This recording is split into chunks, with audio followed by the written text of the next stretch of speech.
Hello everyone, करने वाले हैं diploma in pharmacy first year ER 2020 के according human anatomy and physiology का चैप्टर नंबर 4। तो सबसे पहले हम बात करेंगे चैप्टर डिस्कशन के बारे में। बेसिकली हमें इस चैप्टर में क्या क्या डिस्कशन करना है उसके बारे में हम जानेंगे। तो चलिए आज की वीडियो को हम स्टार्ट करते हैं। सबसे पहले हम डिस्कशन करेंगे चैप्टर डिस्कशन के बारे में, यानी कि सिलेबस डिस्कशन के बारे में।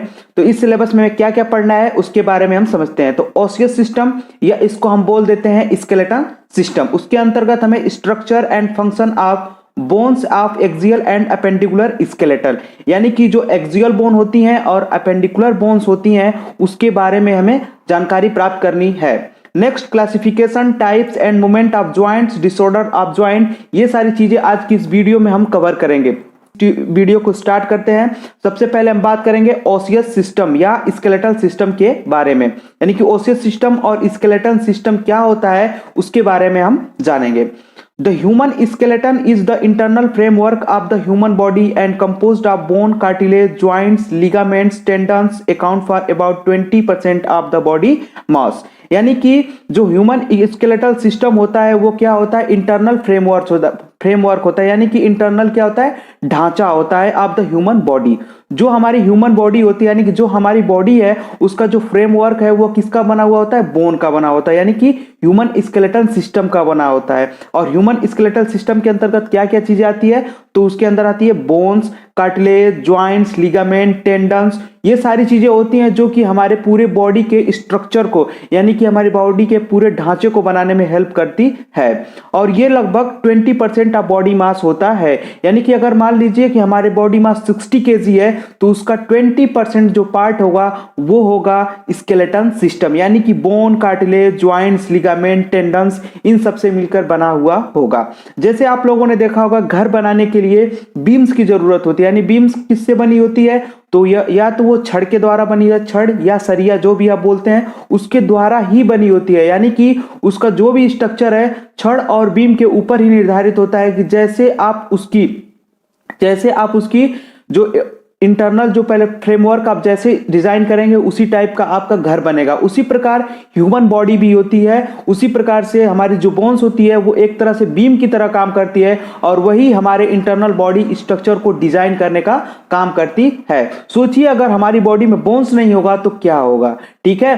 तो इसी प्रकार से जो बोन्स होता है या कार्टिलेज, ज्वाइंट्स, लिगामेंट्स होते हैं ये हमारी बॉडी के फ्रेमवर्क बनाने में हेल्प करते हैं। तो चलिए नेक्स्ट आगे हम बात करते हैं बोन्स के बारे में। बोन्स क्या होती हैं उसके बारे में।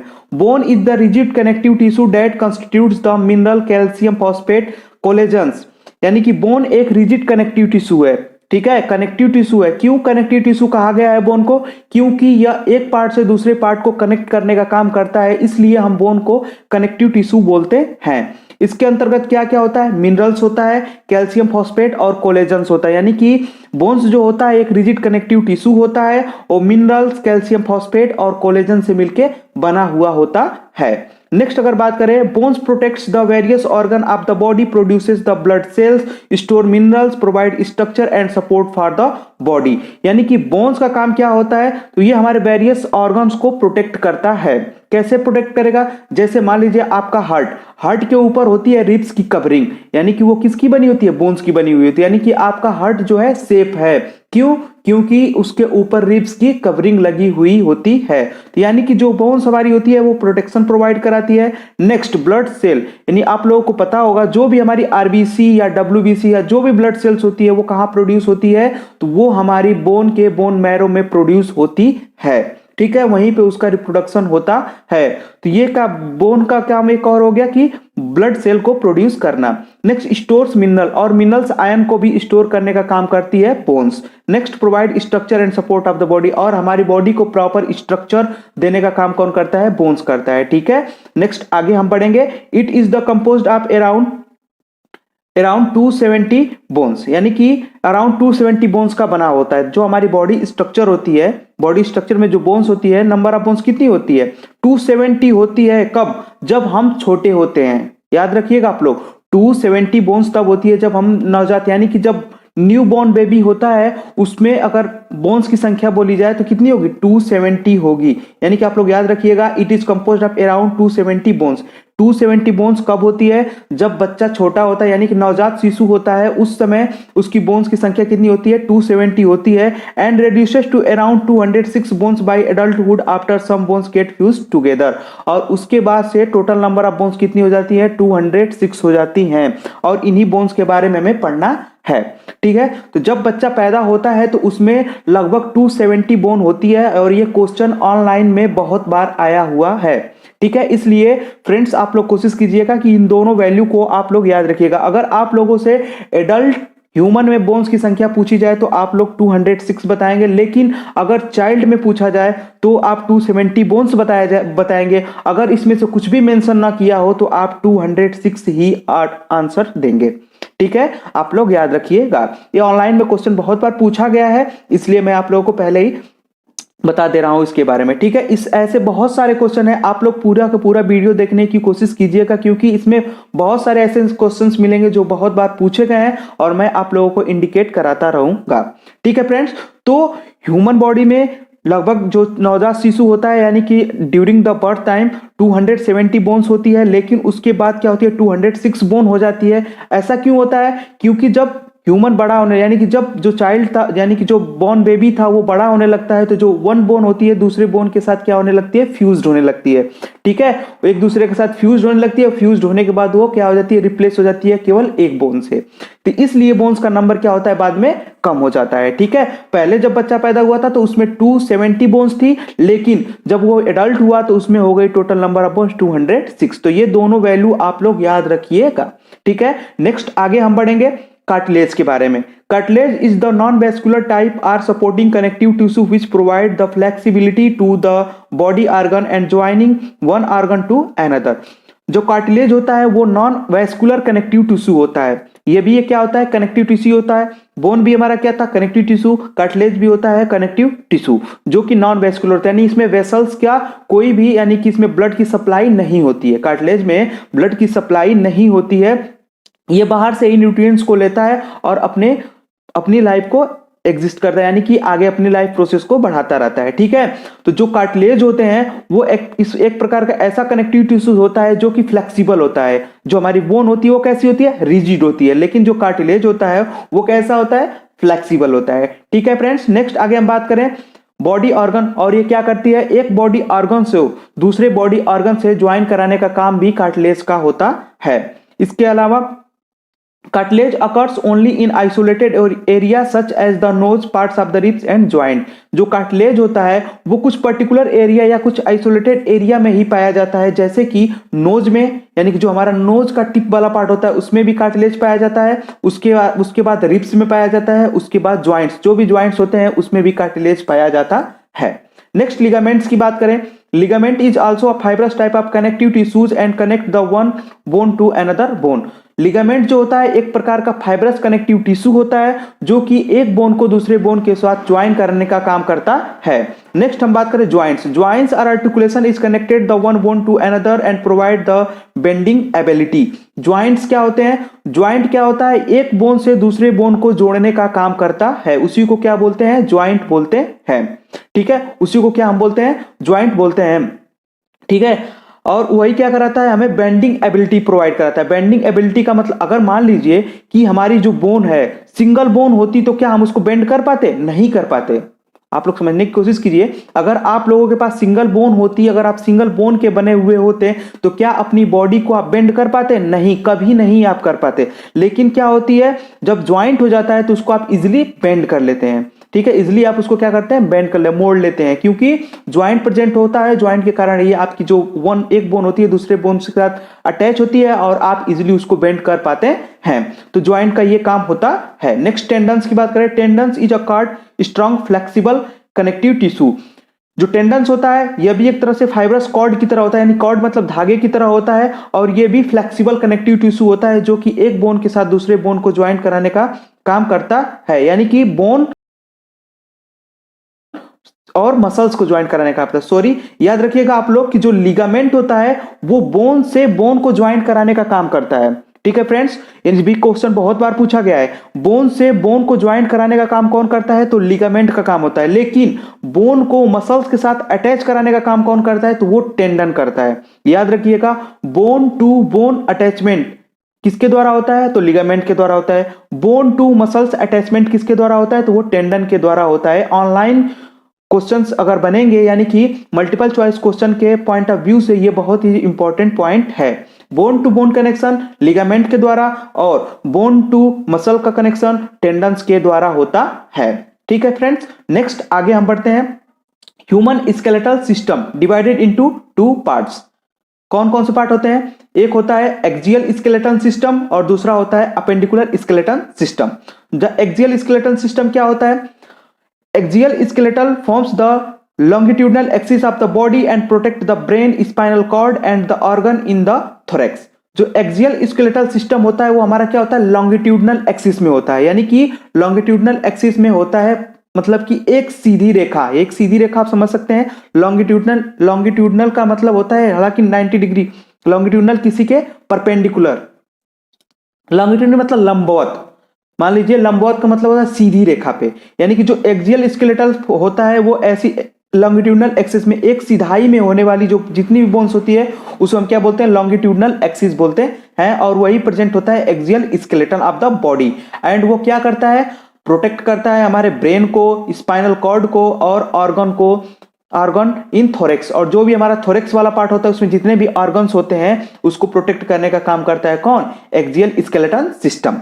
नेक्स्ट अगर बात करें तो it provide the support to the head, neck and the trunk. इसके अलावा ये सपोर्ट प्रोवाइड कराता है किसको? हेड को, नेक को और ट्रंक जो हमारा वाला पार्ट होता है उसको सपोर्ट प्रोवाइड कराने का काम करता है। Axial skeletal are composed by the 80 bones segregated into 3 major region. जो हमारा एक्सियल स्केलेटल होता है वो 80 नंबर ऑफ बोन से मिलकर बना हुआ होता है। तो जो हमारा एक्सियल स्केलेटन बोन हुआ 80 नंबर ऑफ बोन से मिलकर बना होता है और वो 3 मेन रीजन में डिवाइड होता है। सबसे पहला होता है स्कल, नेक्स्ट होता है वर्टिब्रल कॉलम और थर्ड होता है थोरेसिक केज। यानी कि इन्हीं तीनों पार्ट में हमारी जो 80 बोन्स होती है वो कवर होती है। तो चलिए हम इसके बारे में जानते हैं। सबसे पहले हम पढ़ेंगे स्कल के बारे में। स्कल में कितनी बोन्स पाई जाती हैं और कितने कहां से बोन पाई जाती हैं इसके बारे में हम डिस्कशन करने वाले हैं। द स्कल बोन में हम बात करेंगे।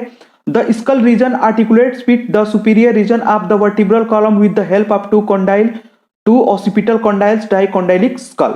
यानी कि जो हमारा स्कल वाला पार्ट होता है वो हमारे वर्टिब्रल कॉलम से जुड़ा हुआ होता है। आप लोगों को पता हो वर्टिब्रल कॉलम पीछे, यानी कि जो हमारे हेड वाला पार्ट होता है वो हमारे वर्टिब्रल कॉलम से जुड़ा हुआ होता है। और वो किसके थ्रू होता है? तो 2 ऑसिपिटल कॉन्डाइल्स के थ्रू जुड़ा हुआ होता है।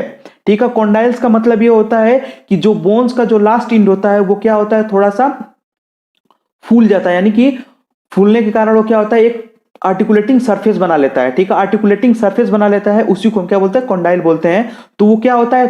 2 पार्ट्स में होता है। हमारे पास 2 कॉन्डाइल होते हैं और वही दोनों कॉन्डाइल्स जो होते हैं हमारे वर्टिब्रल कॉन्डाइल के साथ क्या होते हैं? अटैच हो जाते हैं। इसीलिए हमारा जो हेड होता है वो डाइकोंडाइलिक स्कल कहा जाता है। ठीक है, तो स्कल के जो रीजन होता है वो हमारे वर्टिब्रल कॉलम से जुड़ा होता है और इसे क्या, वो कॉन्डाइल्स के थ्रू उसे बोलते हैं डाइकोंडाइलिक स्कल। नेक्स्ट अगर बात करें, the skull is the most complex structure of the human body. जो हमारा स्कल होता है वो बहुत ही कॉम्प्लेक्स स्ट्रक्चर होता है। हमें देखने में बहुत ही आसान लगता है ना हमारा स्कल, लेकिन अगर आप उसके अंतर्गत उसकी जब इंटरनल स्ट्रक्चर के बारे में स्टडी करेंगे तो आप उसमें उसको बहुत कॉम्प्लिकेटेड फंस जाएंगे, यानी कि बहुत कॉम्प्लिकेशन होता है उसके अंतर्गत। ठीक है फ्रेंड्स, तो चलिए आगे बात करते हैं। 22 it consist 22 bones and form the hard protective outer covering of the brain tissue. यानी कि स्कल के अंतर्गत हम टोटल 22 बोन्स को कंसीडर करते हैं। याद रखिएगा स्कल्स में कितनी बोन्स आती है? तो नंबर ऑफ बोन्स 22 आती हैं हमारे स्कल के अंतर्गत। यानी कि स्कल के अंतर्गत 22 बोन्स आती हैं और ये ब्रेन टिश्यू जो होता है उसको प्रोटेक्ट करने का काम करती हैं। It the further divided into 2 part. इसको फिर से हम 2 पार्ट में डिवाइड करते हैं, यानी स्कल को हम 2 पार्ट में डिवाइड करते हैं बोन के बेसिस पे। एक होता है द क्रेनियल बोन और एक होता है फेसियल बोन। ठीक है, एक होता है क्रेनियल बोन और दूसरा होता है फेसियल बोन। तो क्रेनियल बोन अभी देखते हैं, उसके बाद हम देखेंगे फेसियल बोन के बारे में। Cranial bone cranial bone consist of the 8 number of the bones. तो हमारी जो क्रेनियल पार्ट होता है यानी कि जो खोपड़ी वाला पार्ट, ऊपर वाला पार्ट होता है, जो हमारा ऊपर जो होता है ब्रेन वाला पार्ट होता है, उसमें टोटल 8 नंबर ऑफ बोन्स होती हैं। कौन कौन सी बोन होती है? तो 1 नंबर में होती है फ्रंटल बोन, यानी कि जो हमारे यानी कि माथा जिसे बोलते हैं ना, माथा बोलते हैं, वो आगे वाला जो पार्ट है उसको क्या बोलते हैं? फ्रंटल बोन बोलते हैं। उसके जो साइड ऊपर वाला जो पार्ट होता है, हमारे ऊपर वाला पार्ट होता है, उसको बोलते हैं पेराइटल बोन। पेराइटल बोन बोलते हैं, जहां पे आप बाल, जैसे कि आप लोगों ने देखा होगा ना, तेरे नाम मूवी देखी होगी आप लोगों ने। तेरे नाम में क्या होता है? बीच से क्या होता है? बालों को झड़ा हुआ होता है। जो सलमान खान होते हैं बीच से बाल को अपने झाड़े हुए होते हैं। अब वहां से क्या होती है? Frontal bone. उसी टाइप से होती है एक दूसरी साइड और एक दूसरी साइड, वहां पे होती है कौन सी बोन? फ्रंटल बोन होती है। ठीक है, उसके बाद आता है टेम्पोरल बोन। टेम्पोरल बोन यानी कि जो हमारे कान के पास होती है कनपट्टी, जिसे बोलते हैं ना कनपट्टी पे मारने के लिए बोलते हैं, यानी कि वहां पे क्या होती है? टेम्पोरल बोन होती है। अगर आपकी टेम्पोरल बोन नहीं होती तो अगर आप कनपट्टी पे मारेंगे तो आपका ब्रेन ही हिल जाएगा। ठीक है, इसीलिए वहां पे क्या होती है? टेम्पोरल बोन होती है। किसी को मारिएगा मत, लेकिन वो क्या होती है? टेम्पोरल बोन होती है, उसी को बोलते हैं हम टेम्पोरल बोन। नेक्स्ट होता है ऑसिपिटल बोन। ऑसिपिटल बोन जो होती है वो पीछे होती है, और वही ऑसिपिटल बोन क्या बनाती है? ऑसिपिटल कॉन्डाइल बनाती है, और वही कॉन्डाइल जो होती है हमारे वर्टिब्रल कॉलम से फंसती है और हमारा स्कल डाइकोंडाइलिक हो जाता है। ठीक है, उसके अलावा स्फेनॉइड आती है। स्फेनॉइड जो होती है हमारे ब्रेन के अंदर होती है, स्फेनॉइड वाला पार्ट। और इथेमॉइड, यानी कि इथेमॉइड जो हमारा आई वाला पार्ट होता है, वहीं पे हमारा होता है इथेमॉइड वाली बोन। ठीक है, जब आप उसके इंटरनल स्ट्रक्चर को देखेंगे तब आपको ये सारी दो बोन, जो स्फेनॉइड और इथेमॉइड, उसके अलावा जितनी भी बोन है, आपको इजीली समझ में आ जाएगी। तब तक के लिए आपको ये सारे बोन्स के नाम याद रखने होंगे और इनके नंबर याद रखने होंगे, क्योंकि कई बार मल्टीपल चॉइस क्वेश्चन में बोन को दे के उसके नंबर पूछ लिए जाते हैं कि उसमें कितनी बोन्स होंगी। जैसे मैं अभी आप लोगों से पूछ लूं कि पेराइटल बोन हमारे अंदर कितनी होती है, तो उसका आंसर होगा 2। ठीक है, इसी प्रकार बहुत बार क्वेश्चन पूछ लिए जाते हैं। तो ये हो गया क्रेनियल बोन। अपन ने क्रेनियल बोन के बारे में देख लिया, उसमें टोटल नंबर ऑफ बोन 8 होती है, जिसमें फर्स्ट होता है फ्रंटल बोन जो कि नंबर ऑफ 1, उसका नंबर 1 होता है। पेराइटल बोन जो कि 2 नंबर होती है। टेम्पोरल बोन 2 नंबर होती है। ऑसिपिटल बोन 1 नंबर होता है, और स्फेनॉइड 1 होता है, और इथेमॉइड होता है 1 नंबर। अगर आप इसको काउंट करेंगे तो टोटल नंबर आप होना जाएगी 8। टोटल नंबर कितना हो गया? 8 हो गया। ये हो गया क्रेनियल बोन 8 नंबर। फिर नेक्स्ट बात करते हैं the facial bone. Facial bone यानी कि जो चेहरा हमारा होता है, यानी कि जो हमारा फेस होता है। ठीक है, फेस होता है। अगर मान लीजिए फेस में कोई बोन ही ना हो तो सबका चेहरा तो सेम हो जाएगा, सही है। अगर मान लीजिए कि फेस में बोन ना हो तो कैसा क्या होगा? हमारा चेहरा ही नहीं रहेगा। ठीक है, तब कोई ना खूबसूरत रहेगा ना कोई बदसूरत रहेगा, सबकी क्या होगी? एक ही तरह से गिनती होने लगेगी। लेकिन बोन ऐसा ही पार्ट होता है, बोन के द्वारा ही हमारा क्या होता है? हमारा जो शक्ल होती है, यानी कि जो हमारा चेहरा होता है, वो डिसाइड होता है कि किस प्रकार से होगा। ठीक है, बोन जिस टाइप की डिफरेंट उनका शेप होता जाता है, उसी प्रकार से हमारा क्या होता है? चेहरा भी डिफरेंट टाइप से होता चला जाता है। ठीक है, तो सबसे पहले बात करेंगे फेसियल बोन के बारे में। फेसियल बोन में आता है मैंडिबल। इसमें कितनी नंबर ऑफ बोन्स होती हैं? तो फेसियल बोन में टोटल होती है 14। ठीक है, आप लोगों ने देखा क्रेनियल में 8 नंबर बोन होती है, और फेसियल में कितनी होती है? तो 14 बोन्स होती हैं। ठीक है, जिसमें सबसे पहला होता है मैंडिबल वाला पार्ट होता है। आप लोग जो लोअर पार्ट है आपका, जो लोअर लिप है, उसमें क्या बोलते हैं? मैंडिबल। ये क्या है? मैंडिबल वाला पार्ट होता है, जो कि मूवेबल होता है। इजिली क्या होता है? मूवेबल होता है। मैंडिबल मूवेबल होता है, और वो नंबर ऑफ बोन्स कितनी होती है? 1 होती है।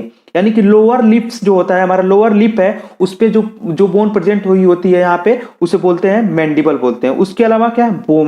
वोमर जो होती है नाक में, वहां पे होता है। फिर मैक्सिला का मतलब ये होता है कि जो आपका अपर लिप है, यानी कि जो दांत के पास है, उस पे क्या बोलते हैं हम?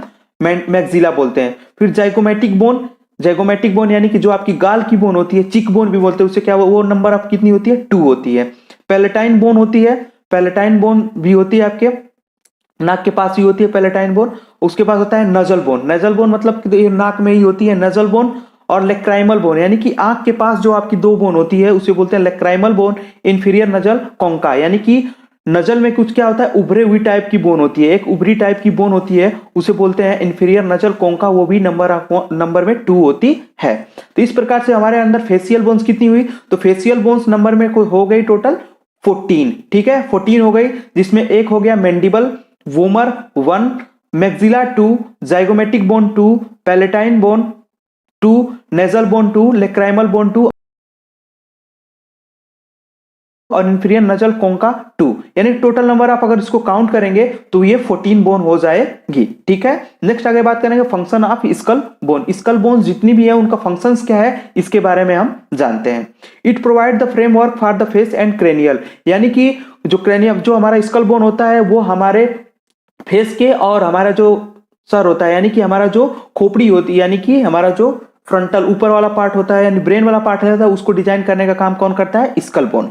Next provide the opening for the food and air passage, यानी कि जो फूड और जो एयर हम सांस लेते हैं और फूड खाते हैं उसके लिए जो बोन सपोर्टेड होता है वो कौन होता है, स्कल बोन्स होती हैं। Bones contain the cavities for the special sense organ of the sight, taste and smell. अब लोग जाहिर सी बात है कि जो हमारी जो बोन्स हमारे ब्रेन्स में प्रेजेंट है वो हेल्प करेगी, यानी कि वो कैविटीज बनाती है किसके लिए, साइट फॉर स्मेल टेस्ट, और स्मेल टेस्ट के लिए क्या बनाती है, साइट बनाती है, प्रॉपर ऑर्गन को वहां पे क्या करती है, फिक्स करने का काम करती है। सॉकेट फॉर्मेशन फॉर टीथ, जो टीथ होता है हमारा जिस सॉकेट में प्रेजेंट होता है वो भी एक बोन के कारण ही होता है, बोन के कारण ही उसमें हमारा टीथ क्या होता है, फिक्स होता है।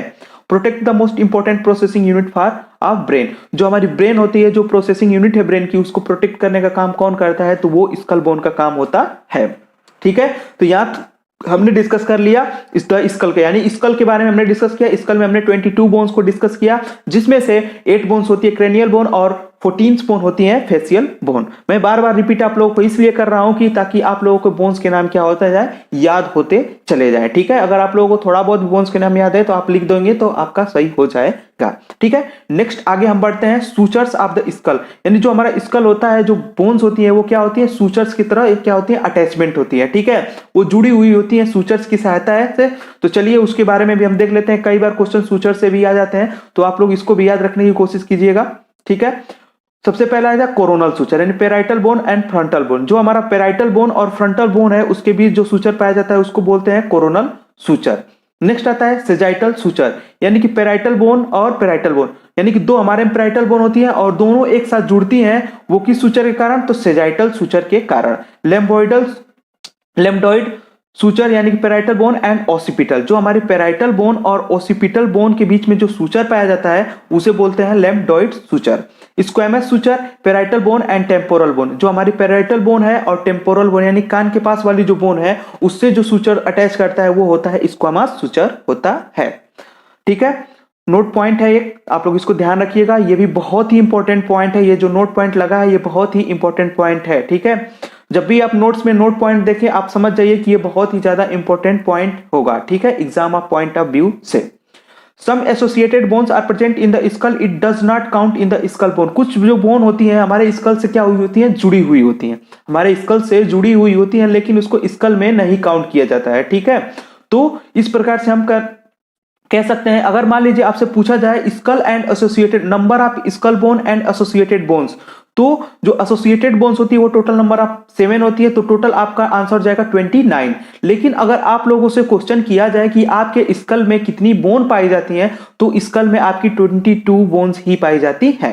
ठीक है, ये इससे एसोसिएटेड बोन्स होती हैं। तो चलिए इसके बारे में हम डिस्कस कर लेते हैं। ईयर ऑसिकल या ऑडिटरी ऑसिकल्स होती हैं, यानी कि जो हमारी कान होती है, कान होते हैं उसमें भी बोन्स पाई जाती हैं। ठीक है, प्रत्येक कान में 3 बोन पाई जाती है, यानी कि एवरी ईयर कंटेन्स 3 बोन्स। ठीक है, तो each ossicles help in the hearing process, यानी जो भी हमारी बोन्स होती हैं वो हमारे हियरिंग प्रोसेस में क्या करती हैं, हेल्प करती हैं। It consist of 3 bones, Méliès, hammer, incus, anvil और स्टेपिज स्ट्रप। ठीक है, इसमें 3 टाइप्स की बोन पाई जाती है और सबसे पहला क्या होता है, मेलियस। जो मेलियस बोन होती है वो हैमर की तरह होती है। ठीक है, जैसे हैमर होता है वो हैमर की तरह होती है, इसलिए उसको बोलते हैं हैमर बोन भी बोलते हैं। नेक्स्ट इंकस इनविल, यानी कि इंकस इनविल, यानी कि आप लोगों ने देखा होगा जो मोची लोग होते हैं, जो जूता सीते हैं मोची लोग, उनका जो रखा हुआ होता है जिसपे रख के सीते हैं या जिसपे रख के उसको मतलब कील वगैरह ठोकनी होती है तो उस पे जो ठोकते हैं उसी टाइप की उसी साइज और शेप का होता है, उसे बोलते हैं इनविल बोन।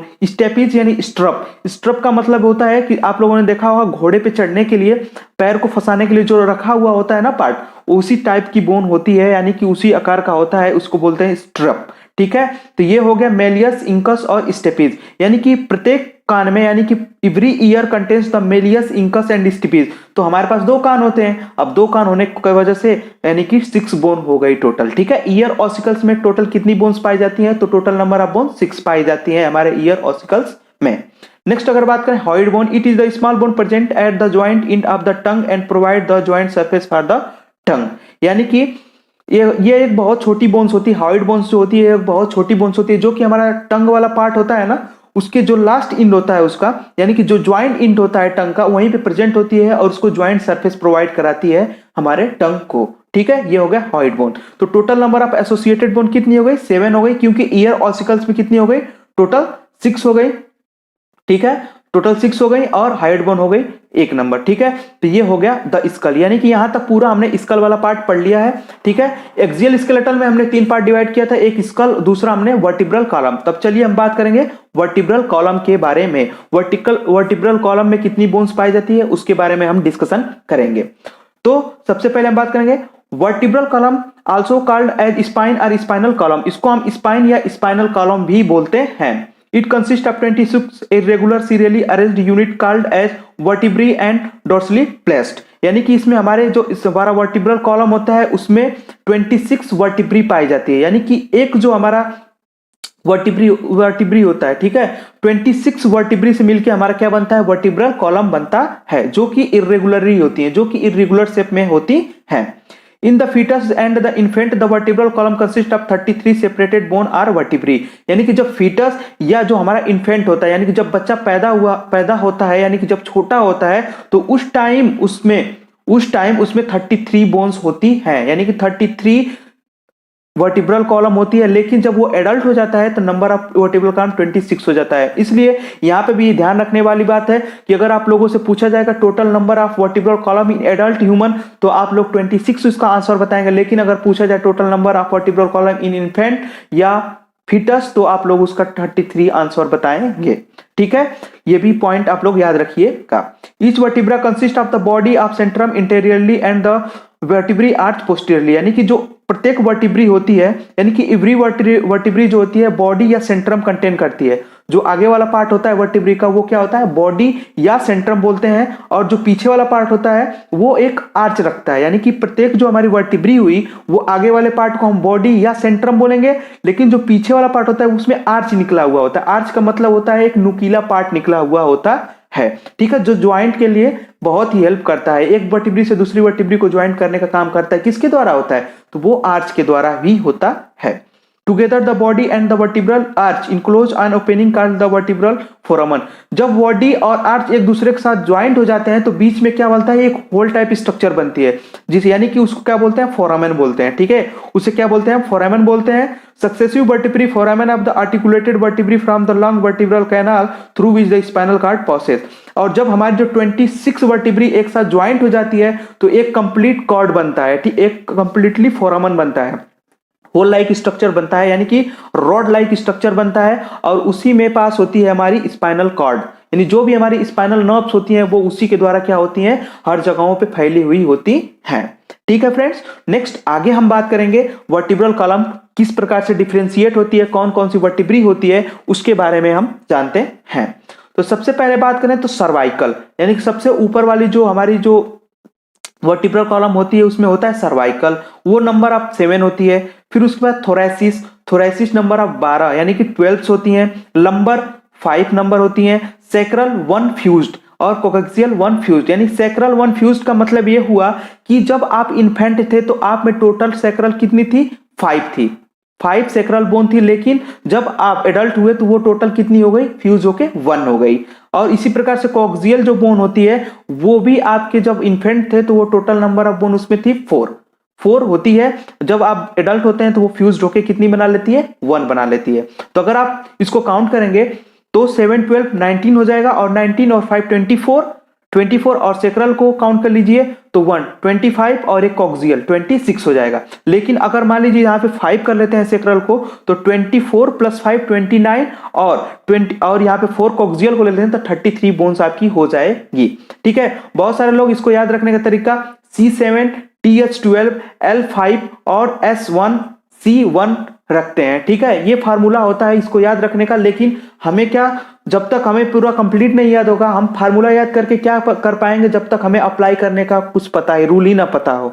उस फार्मूले का क्या मतलब कि अगर हमें उसे अप्लाई करने का पता ही नहीं। इसलिए मैं कोशिश करता हूं कि ये सारी चीजें याद हो जाए। मैं फार्मूले का बहुत कम मतलब जो भी ट्रिक्स होती हैं उसका बहुत कम हेल्प लेता हूं, मैं डायरेक्ट इसको याद करने की कोशिश करता हूं। तो आप लोगों से भी यही चाहूंगा कि आप लोग इसको पूरा कंप्लीट याद करने,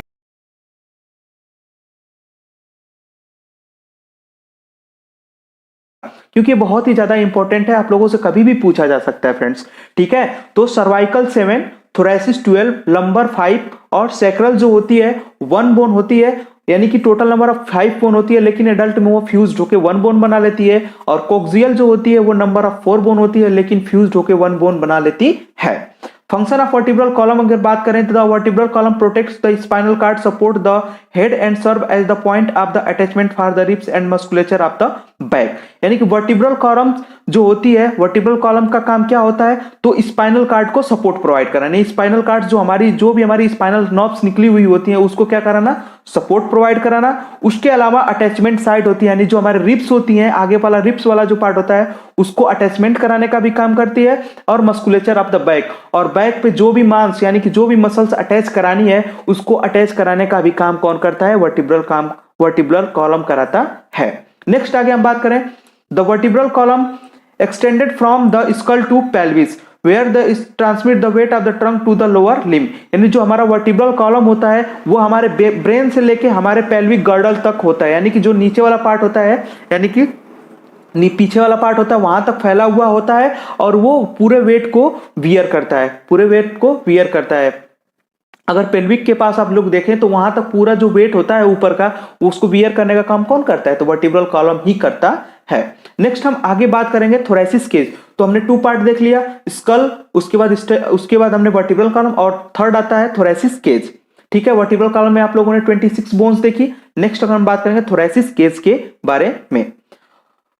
Thoracic cage consists thoracic vertebrae posteriorly, the ribs laterally and the sternum anteriorly। ठीक है, thoracic vertebrae यानी कि जो thoracic cage होता है वो पीछे से, तो thoracic vertebrae जो भी हमारी thoracic vertebrae कितनी होती है, तो 7 नंबर होता है। ठीक है, number of bones of thoracic vertebrae तो वो होती है 7। ठीक है, उसके अलावा वो क्या होता है, पीछे से प्रेजेंट होता है। और रिब्स जो होती है लेटरली, रिब्स जो होती है लेटरली प्रेजेंट होती है, और स्टर्नम्स जो होती है आगे प्रेजेंट होती है। स्टर्नम जो होती है वो आगे प्रेजेंट होती है, यानी कि जो थोरेसिस केज हमारा हो गया, यानी कि हो गया वर्टिब्री और रिब्स और स्टर्नम को मिला के ही बनता है, जिसमें हमने वर्टिब्री के बारे में तो देख लिया है। अब 2 चीज देखेंगे हम, क्या, स्टर्नम और रिब्स के बारे में हम जानेंगे।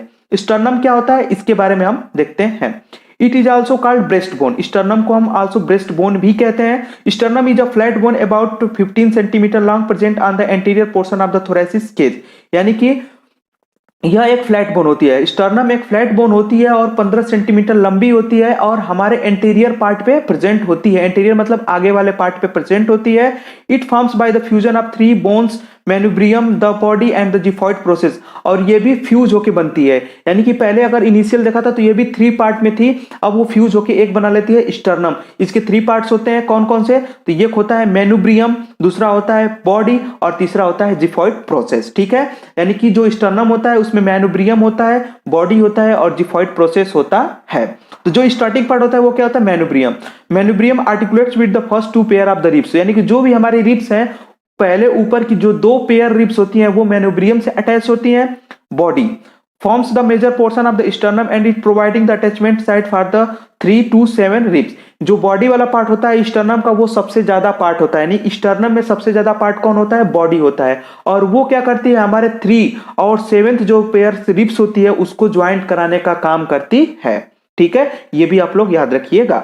नेक्स्ट जिफॉइड प्रोसेस की अगर बात करें, it is the end or small portion of the sternum and serve as an attachment point for some abdominal muscles. और जिफॉइड प्रोसेस होता है ये बहुत ही माइन्यूट यानी बहुत ही छोटा पार्ट होता है हमारे स्टर्नम में, और ये मसल्स को अटैचमेंट कराने का काम करता है। ये हो गया हमारा स्टर्नम। नेक्स्ट आगे हम बात करेंगे रिब्स के बारे में, कितनी रिब्स होती हैं और कैसे वर्क करती हैं उसके बारे में। 12 pairs of the ribs present in the human body. Each ribs is the posteriorly connect with the vertebral column and internally sternum। यानी प्रत्येक ह्यूमन यानी कि ह्यूमन बॉडी में 12 पेयर्स ऑफ रिब पाई जाती है, 12 पेयर्स ऑफ रिब्स पाई जाती है जो कि अटैचमेंट कराने का काम करती है। 12 पेयर ऑफ द रिब्स जो होती है पाई जाती है जो कि पीछे से यानी कि पोस्टीरियरली तो वर्टिब्रल कॉलम से अटैच होती है और आगे से स्टर्नम के द्वारा अटैच होती है, ठीक है।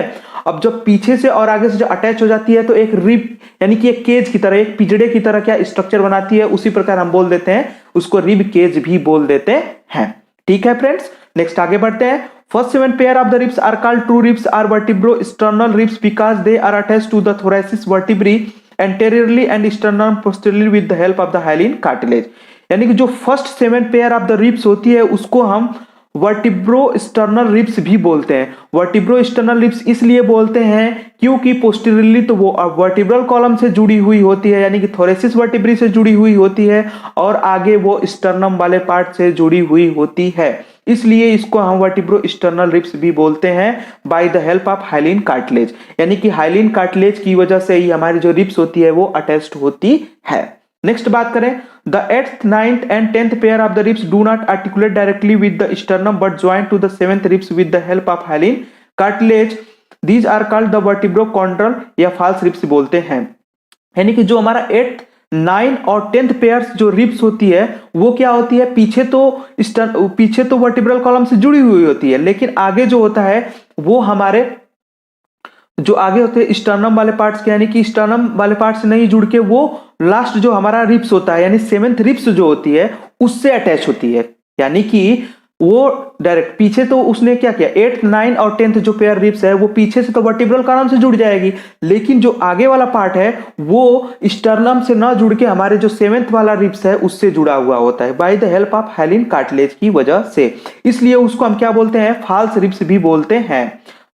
उसको फाल्स रिब या वर्टिब्रोकॉन्ड्रल रिब्स भी बोलते हैं। वर्टिब्रोकॉन्ड्रल रिब्स इसलिए बोलते हैं क्योंकि बस वर्टिब्री के कारण जुड़ी हुई होती है, इसलिए उसको हम वर्टिब्रोकॉन्ड्रल रिब्स भी बोलते हैं या फाल्स रिब्स भी बोलते हैं। याद रखिएगा फ्रेंड्स, ये क्वेश्चन कई बार पूछा गया है। फाल्स रिब्स कितनी होती है हमारी बॉडी में, तो 3 पेयर्स होती हैं, यानी कि टोटल 6 नंबर में फाल्स रिब्स होती है हमारे बॉडी में। कौन कौन सी, 8th, 9 और 10th।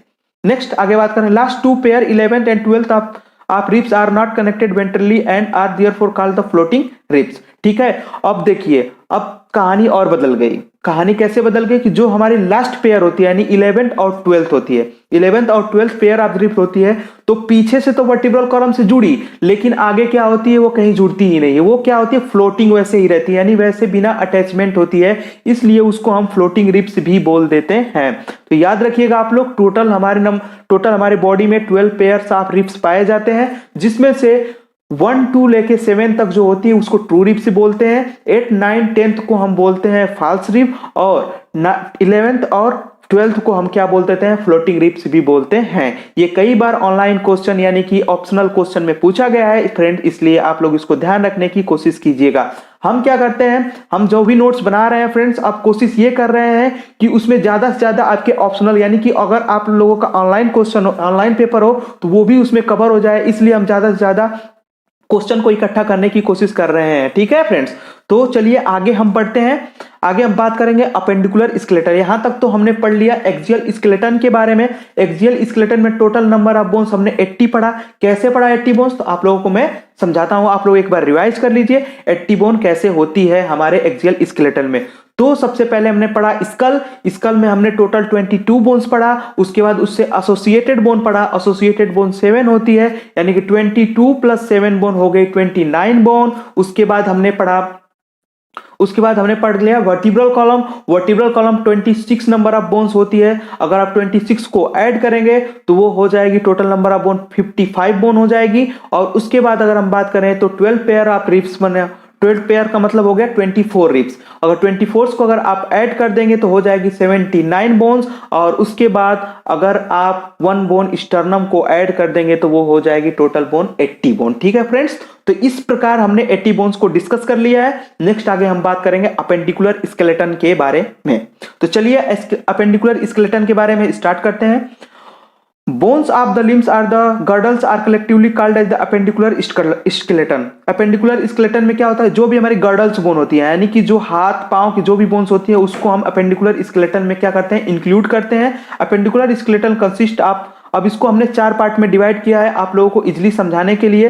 पहला है pectoral girdle, next upper limbs, third है पेल्विक गर्डल और फोर्थ है लोअर लिम्स। याद रखिएगा, pectoral girdle, upper limbs, pelvic girdle और लोअर लिम्स। इसको 4 पार्ट में डिवाइड किया है। तो सबसे पहले हम बात करेंगे पेक्टोरल गर्डल के बारे में। पेक्टोरल गर्डल के बारे में हम बात करेंगे। तो each pectoral girdle consist of the clavicle bone anterior and scapula posterior. तो इसमें क्या होता है, जो पेक्टोरल गर्डल होता है उसमें 2 बोन कंसीडर किया जाता है। एक तो होता है क्लेविकल और दूसरा होता है स्केपुला। स्केपुला यानी कि आप लोगों का जो पीठ वाला पार्ट होता है, वहां पे जो बोन होती है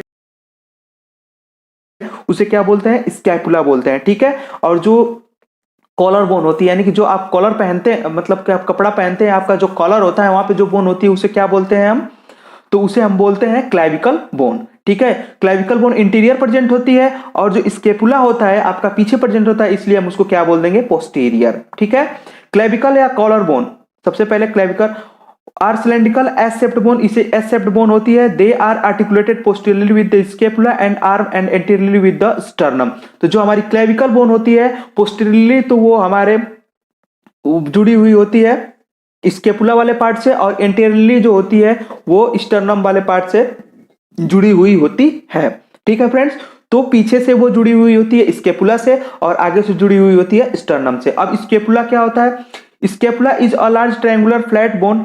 क्लेविकल बोन को ब्यूटी बोन भी बोलते हैं। ब्यूटी बोन क्यों बोलते हैं, क्योंकि जो ये ब्यूटी बोन होती है, यानी कि इससे क्या होती है, ब्यूटी होती है। इससे क्या होती है, beauty.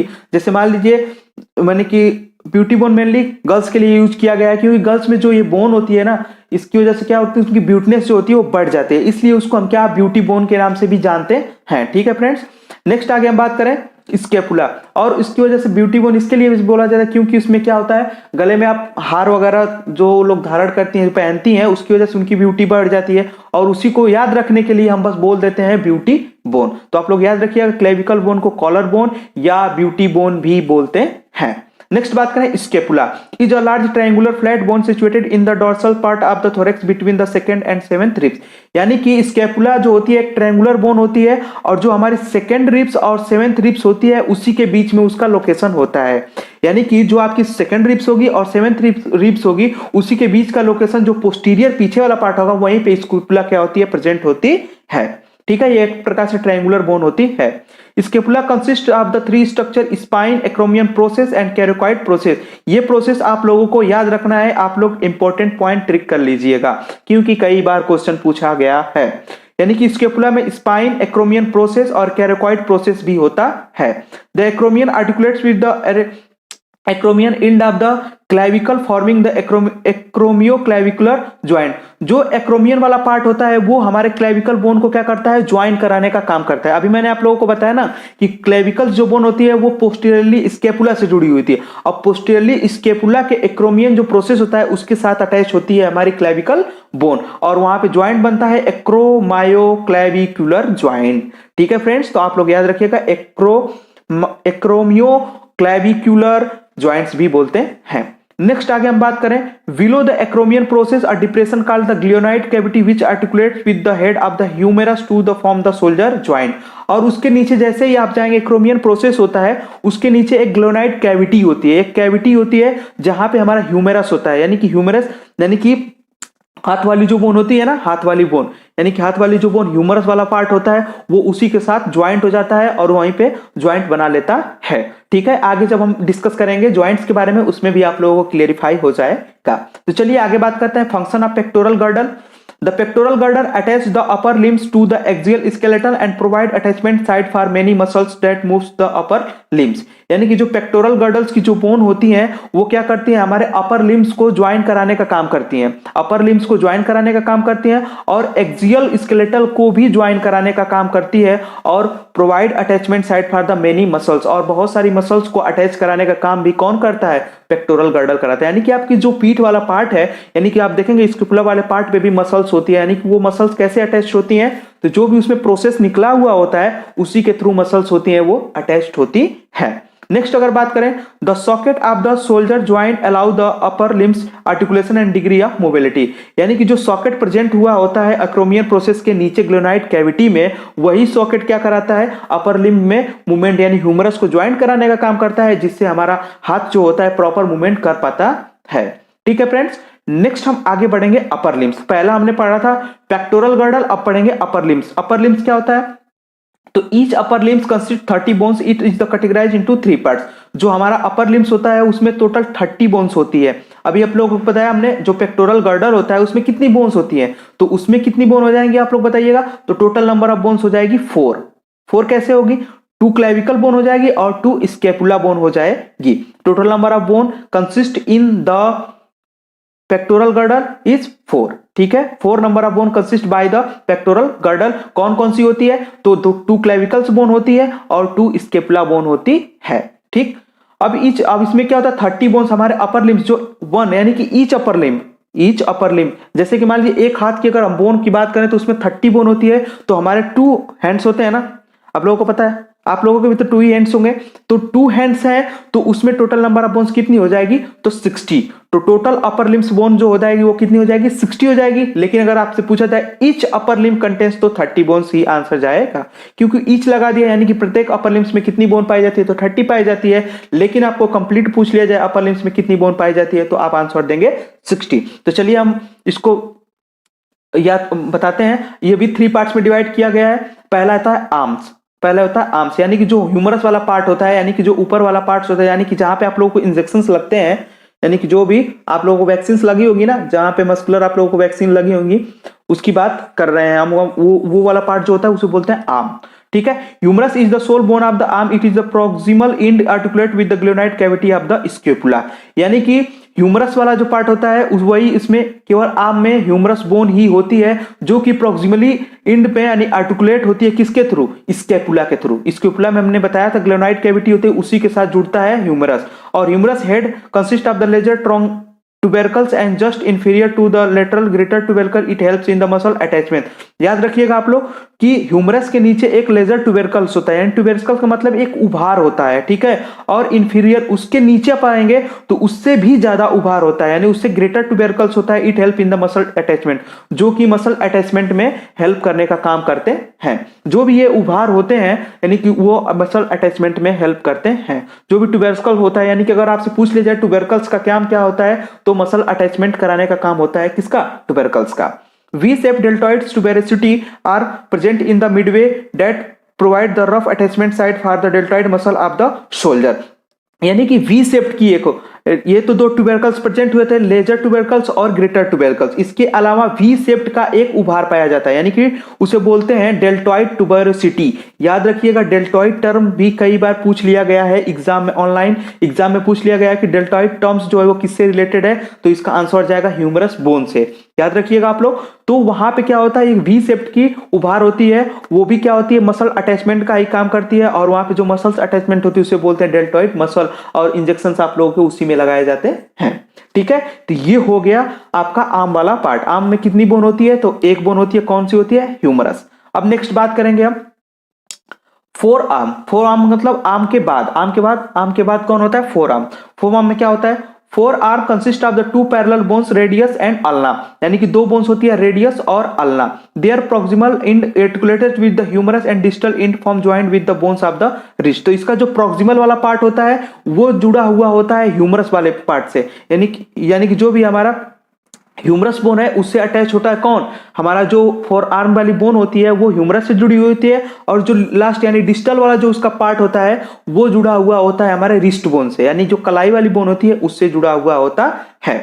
The radius and the ulna articulates with each other by the radio-ulnar joint and they connect along their entire length by the flat flexible ligament, the interosseous membrane। यानी कि जो रेडियस और अल्ना वाली जो हमारी bone होती है वो एक दूसरे के साथ भी ज्वाइंट हुई होती है। ठीक है, एक दूसरे के साथ ज्वाइंट हुई होती है, जो कि फ्लेक्सिबल लिगामेंट के थ्रू ज्वाइंट होती है और बनाती है इंटरोसियस मेम्ब्रेन।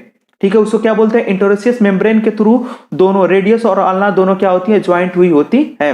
अब कोई बहुत लोगों को डाउट होता है कि सर रेडियस कौन होती है और अल्ना कौन होती है। अब आप बताइए रेडियस और अल्ना कौन है। तो रेडियस आप लोग याद रखिएगा कि अगर जो आप लोगों के अंगूठे के साइड है, यानी कि जो भी अंगूठे का, यानी कि पाम को क्या कर लीजिए, पाम को फैला लीजिए ऐसे, ऐसे पाम को फैला, मतलब कि ऐसे का मतलब ये होता है कि आप लोग नॉर्मली समझिए पाम को, जैसे मान लीजिए कुछ खाने के लिए जो आप पाम फैलाते हैं, ठीक है, पाम को आप फैलाइए, आप जिधर आपका थंब है, आपका जिस साइड थंब है उसी साइड क्या होती है, रेडियस होती है। ठीक है, अगर आप एनाटॉमिकल पोजीशन में खड़े हैं, आप लोगों को बताया था एनाटॉमिकल पोजीशन आप लोगों के फर्स्ट चैप्टर में डिस्कस की गई थी। अगर आप लोग एनाटॉमिकल पोजीशन में खड़े हैं तो जिस साइड आपका थंब आता है उस साइड तो रेडियस बोन होती है, और जिस साइड आपका लास्ट फिंगर आती है उसकी साइड होता है वो लास्ट फिंगर उधर होता है अल्ना बोन। ठीक है, ये होता है इसका लोकेशन, आप लोग इसको इजीली जान सकते हैं। नेक्स्ट आगे हम बात करेंगे hand. It consist of 3 types of the bone. पहली बोन होती है कार्पल्स, यानी carpal consist of the 8 number of bone which are closely united by the ligament. यानी कि कार्पल बोन होती है, कार्पल बोन 8 नंबर में, टोटल 8 होती है आपकी, 8 होती है कितनी, कार्पल बोन। और उसमें क्या होते हैं, लिगामेंट के थ्रू जुड़ी हुई होती है, उसके हमने नाम भी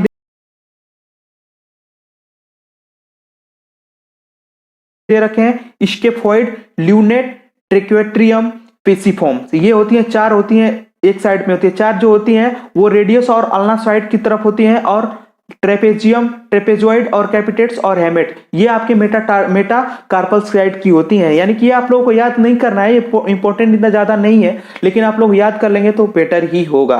आप लोग जितना पढ़ लेंगे उतना ही सब बेटर होगा। ठीक है फ्रेंड्स, लेकिन इतना ध्यान रखिएगा आप लोग कि डिप्लोमा इन फार्मेसी यानी जो भी आपका सिलेबस दिया है उसमें कितना पढ़ना है और किस टाइप के क्वेश्चन आएंगे, ये चीजें अगर आप जान जाते हैं तो ये बहुत ही ज्यादा आपके लिए एडवांटेज होगा फ्रेंड्स। क्योंकि पढ़ने के लिए बहुत सारी चीजें हैं, बहुत सारी, अगर आप लोगों को मैं बोन्स पढ़ाने बैठ जाऊं तो आप लोगों का कई महीने निकल जाएंगे लेकिन बोन्स खत्म नहीं होगी, क्योंकि इसमें बहुत सारी चीजें पढ़ने वाली हैं।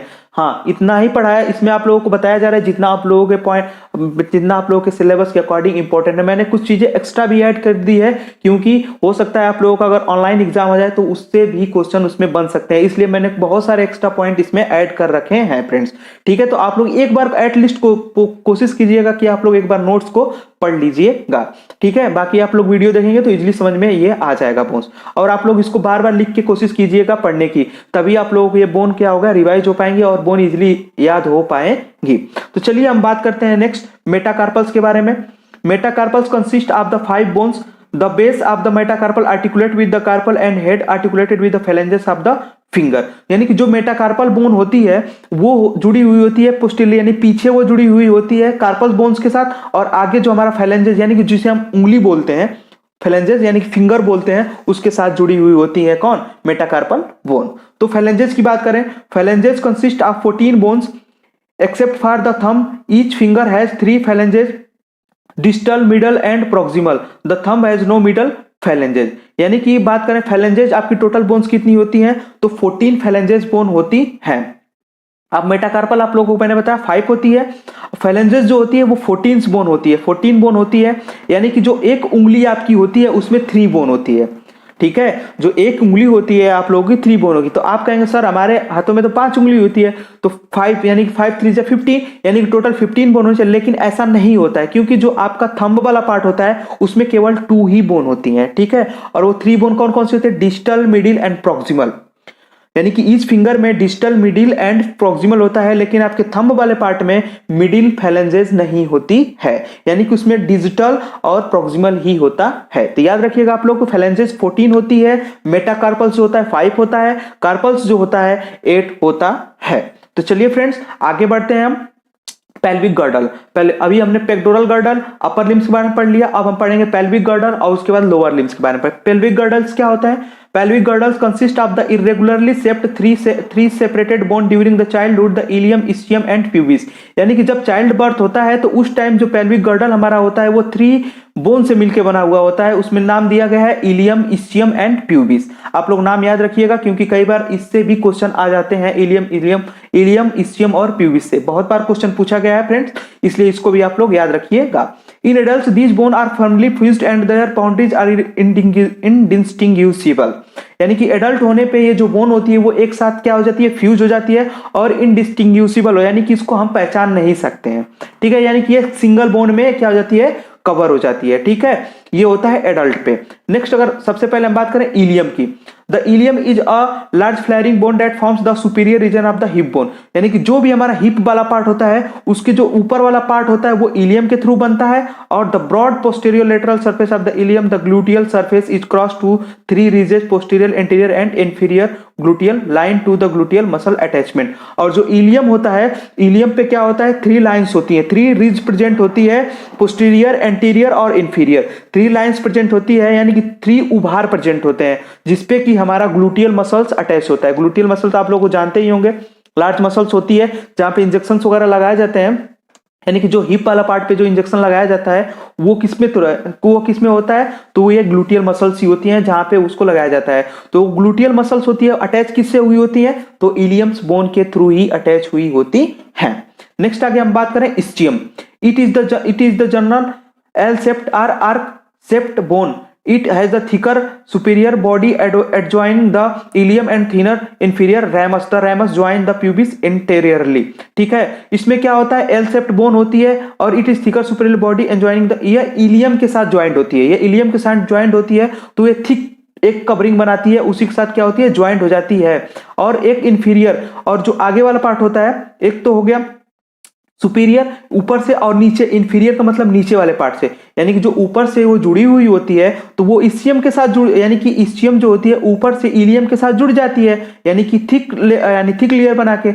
और जो इंफीरियर वाला पार्ट होता है वो बहुत ही हल्का होता है, थिनर होता है, उसे क्या बोलते हैं, रैमस बोलते हैं। उसके ज्वाइंट पार्ट को किससे होता है, रैमस बोलते हैं। और वही रैमस ज्वाइन कराता है प्यूबिस एंटेरियरली, आगे से रैमस ही ज्वाइन कराने का काम करता है।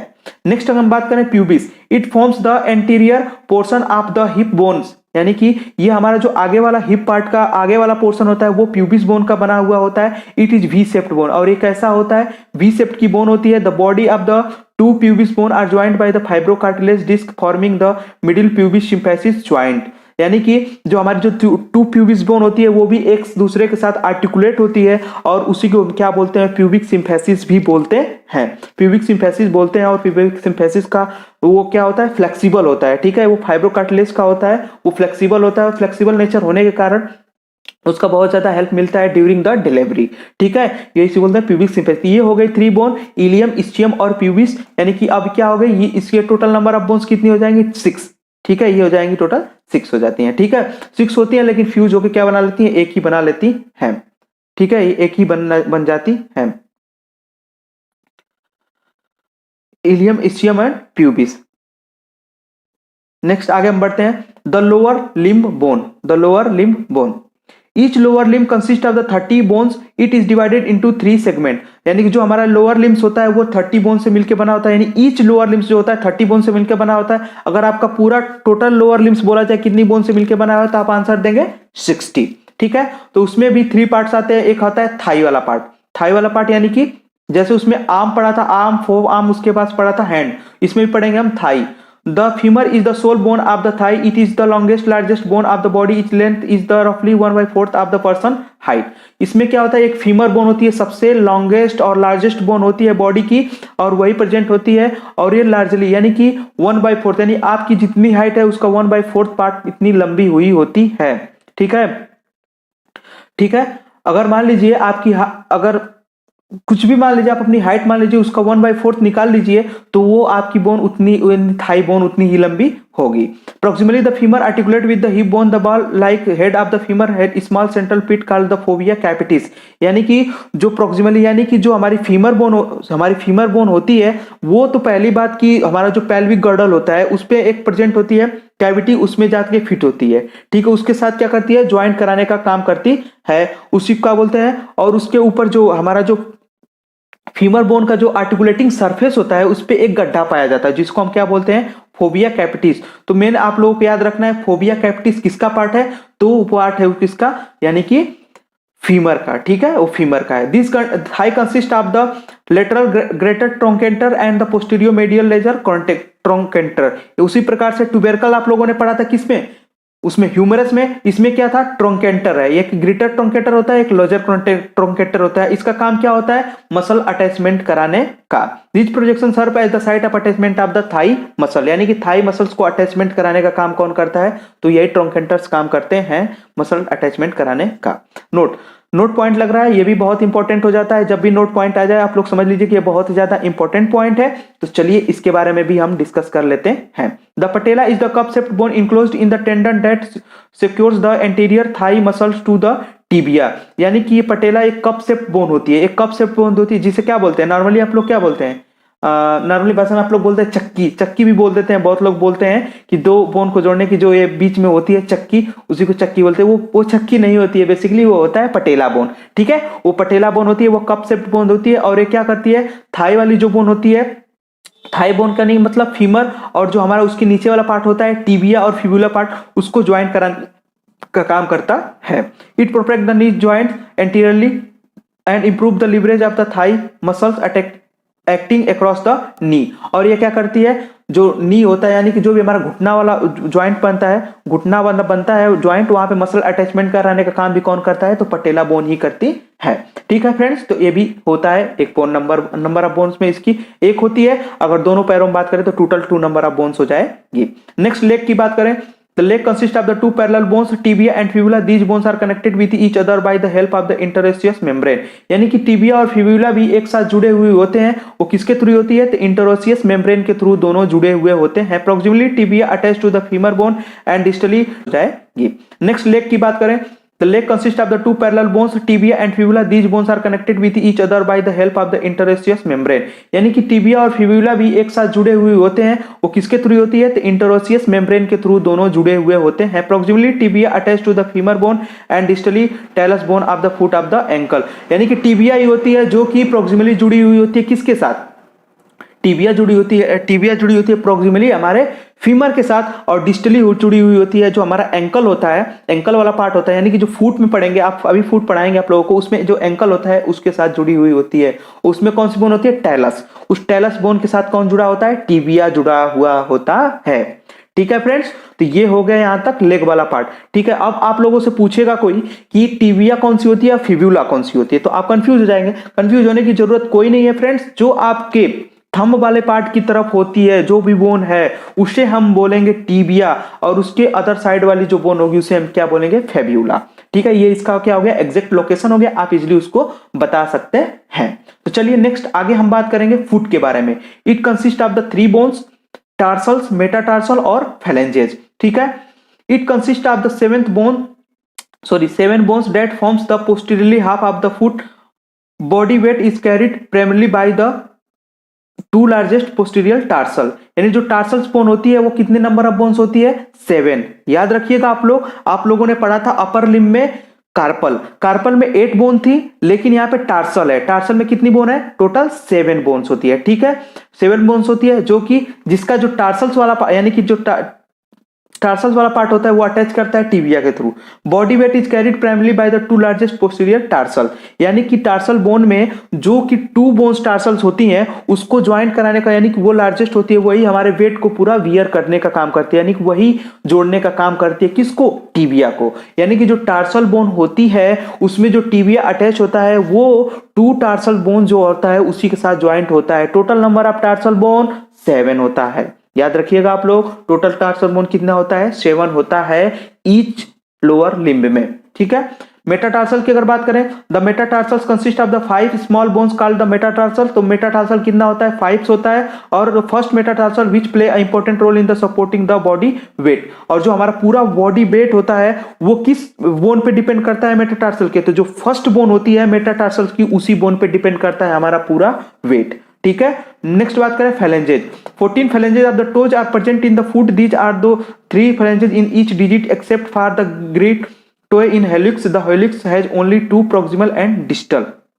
ठीक है, यानी कि हमारा जो phalanges होता है उसमें 14 बोन्स होती है total. There are 3 phalanges in the each। यानी कि इसमें भी क्या होता है, जो हमारा एक यानी कि पैर की जो एक उंगली होती है उसमें 3 बोन्स होती हैं।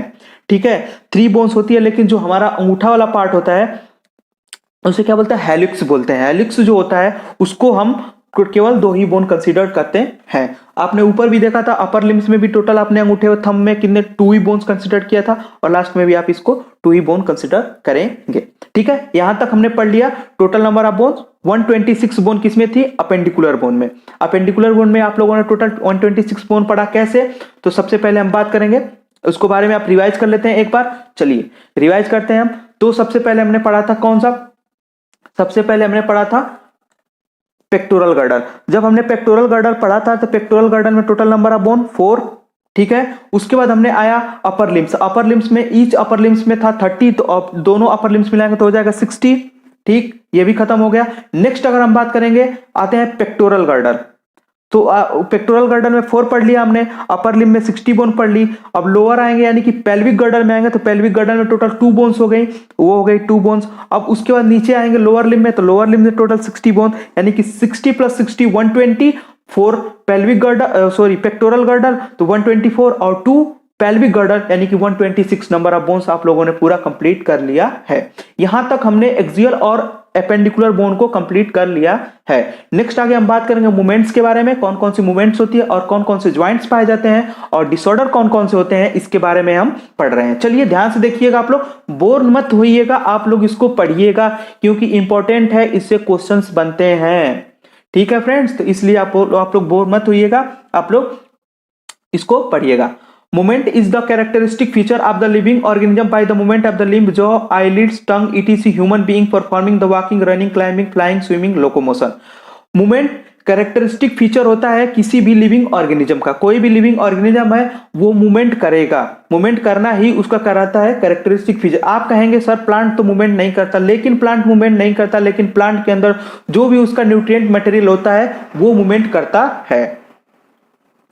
ठीक है फ्रेंड्स, तो वो मूवमेंट करता है। अगर हम बात करें ह्यूमन में, तो ह्यूमन के पास लिम्ब होता है, जॉ होता है, आईलिड होती है, टंग होती है, वो क्या करती है, मूवमेंट्स करती है, और उसी के कारण ही हम वॉक करते हैं, रनिंग करते हैं, क्लाइंबिंग करते हैं, फ्लाइंग करते हैं, इसके अलावा स्विमिंग, लोकोमोशन भी करते हैं। ठीक है फ्रेंड्स, नेक्स्ट आगे बात करें, locomotion and movement are the link terms, but locomotion और मूवमेंट दोनों लगभग सेम टर्म है, लेकिन क्या अंतर होता है, देखिए लोकोमोशन आर मूवमेंट बट, ठीक है, but all locomotion are movement, जितने भी लोकोमोशन हुए वो क्या है, मूवमेंट हुए, but all movement are not locomotion. Locomotion का मतलब हुआ कि लोकेशन को चेंज करना, आपने अपने हाथों को हिलाया यानी कि उसने मूवमेंट तो किया, लेकिन क्या लोकोमोशन में चेंज हुआ, नहीं। लेकिन अगर आप पैरों को हिलाएंगे यानी कि पैरों को चलाएंगे तो यानी कि आपका लोकेशन भी हुआ, तो इसके साथ यानी कि लोकेशन भी चेंज हुआ, यानी कि लोकोमोशन भी हुआ और पैरों का मूवमेंट भी हुआ, यानी कि मूवमेंट हुआ। इस प्रकार हम बोल सकते हैं कि all locomotion are movement but all movements are not locomotion. ये पॉइंट याद रखिएगा, ये पॉइंट बहुत ही कंफ्यूजिंग पॉइंट है, इसको याद रखिएगा। ना समझ में आया तो आप लोग फिर से दोबारा एक बार पूछ लीजिएगा, कमेंट बॉक्स में कमेंट करके आप पूछ भी सकते हैं फ्रेंड्स। जो भी आप लोगों को दिक्कतें आ रही हैं फ्रेंड्स, तो आप उसको कमेंट बॉक्स में कमेंट कर दीजिए, आप लोगों का जरूर आंसर दिया जाएगा फ्रेंड्स। ठीक है, तो चलिए आगे हम बढ़ते हैं। Type of movement present in the human beings, तो 3 टाइप्स की मूवमेंट प्रेजेंट होती है। सबसे पहला था amoeboid movement. Some specialised cell in our body like microphages and leucocyte in the blood exhibit the amoeboid movement, यानी कुछ हमारे बॉडी के अंतर्गत कुछ सेल्स होती हैं जो कि अमीबॉइड से मूवमेंट शो करती है। अमीबॉइड का मतलब अमीबा लाइक, अमीबा जैसे मूवमेंट करता है उसी टाइप की अमीबिक मूवमेंट शो करती है। कौन कौन सी होती है, मैक्रोफेजेज और ल्यूकोसाइट्स जो हमारे अंदर सेल पाई जाती है वो अमीबॉइड मूवमेंट शो करती है। It is perform by the pseudopodia formation of the streaming protoplasm, यानी कि स्यूडोपोडिया, यानी स्यूडोपोडिया मतलब फाल्स फूट बना के, यानी फाल्स फूट की तरह ये क्या करती है, वर्क करती है। इसमें क्या होता है, स्ट्रीमिंग ऑफ प्रोटोप्लाज्म होता है। स्ट्रीमिंग ऑफ प्रोटोप्लाज्म का मतलब एक जगह से प्रोटोप्लाज्म को दूसरी जगह ढकेलते हैं, अब वहां से ढकेलने की वजह से वहां पे वेट पड़ जाएगा और वहां से मूवमेंट होगी, फिर उसके बाद से उस प्रोटोप्लाज्म को ऐसे घुमाते रहते हैं और उसके साथ मूवमेंट करते रहते हैं। Cytoskeletal element like the microfilament are also involve in the amoeboid movement, यानी कि अमीबॉइड मूवमेंट में साइटोस्केलेटल, यानी साइटोस्केलेटन का मतलब जो भी हमारा स्केलेटल वाला पार्ट है उसी प्रकार का उनका भी साइटोस्केलेटल मटेरियल होता है। साइटोस्केलेटल मटेरियल होता है वो उनके मूवमेंट में हेल्प कराने का काम करता है। तो फर्स्ट मूवमेंट हो गया amoeboid movement. Second muscular movement, movement of our limbs, jaw, tongue etc require muscular movement. ठीक है, जो भी हमारा लिम्स जॉ है वो मस्कुलर मूवमेंट शो करता है। The contractile property of the muscle effectively participating in the locomotion, यानी कि जो हमारी मसल्स होती है वो हमारा क्या होती है, उसकी इफेक्टिवली यानी इलास्टिसिटी होती है, कॉन्ट्रेक्टिबिलिटी होती है, उसके कारण ही हम लोकोमोशन कर पाते हैं। Other movement by human being are majority of the multicellular organism, और इसके अलावा बहुत सारी मूवमेंट्स जो होती है जो मल्टीसेलुलर द्वारा शो की जाती है। नेक्स्ट आगे हम बात करें सिलियरी मूवमेंट। सिलियरी मूवमेंट भी हमारी बॉडी के अंतर्गत होता है, उसके बारे में भी हम थोड़ा समझ लेते हैं।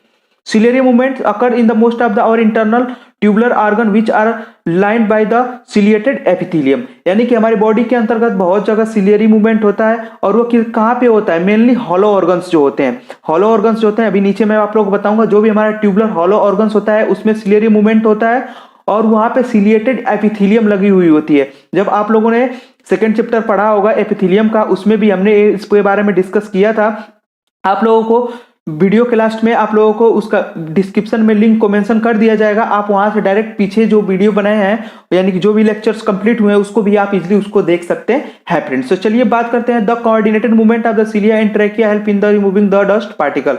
कोऑर्डिनेटेड मूवमेंट का मतलब हुआ कि एक पर्टिकुलर डायरेक्शन में, ठीक है, यानी कि जब हम कुछ खाते हैं तो मान लीजिए खाना खा रहे हैं तो ठीक है कोई बात नहीं है, और सॉरी जब सांस लेते हैं तो उसमें क्या होता है, कुछ डस्ट पार्टिकल्स होते हैं। अब डस्ट पार्टिकल्स होते हैं तो जब वो जो सीलिया होती है वो ऊपर की तरफ मूवमेंट करती है, अब ऊपर की तरफ मूवमेंट करने के कारण जो डस्ट पार्टिकल होते हैं वो सीलिया में फंस जाते हैं, और सीलिया में फंसने के कारण धीरे धीरे धीरे धीरे वो ऊपर हमारे माउथ तक आ जाते हैं, और माउथ के थ्रू हम जब क्या करते हैं यानी कि जो भी थूकते हैं वगैरह तो वहां से वो क्या हो जाता है, वो बाहर चला जाता है, ठीक है।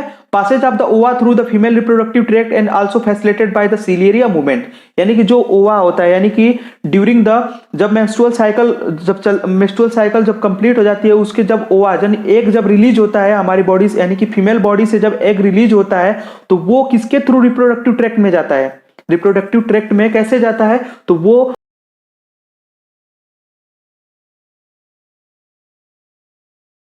वजह से ही जाता है, वो सिलियरी मूवमेंट के कारण ही ओवा जो होता है रिप्रोडक्टिव ट्रैक्ट में जाता है, ठीक है। ये हो गया सिलियरी मूवमेंट। अब हम बात करेंगे ज्वाइंट्स के बारे में, ज्वाइंट्स कितने टाइप के होते हैं और कैसे इनका आर्टिकुलेशन होता है उसके बारे में हम जानते हैं।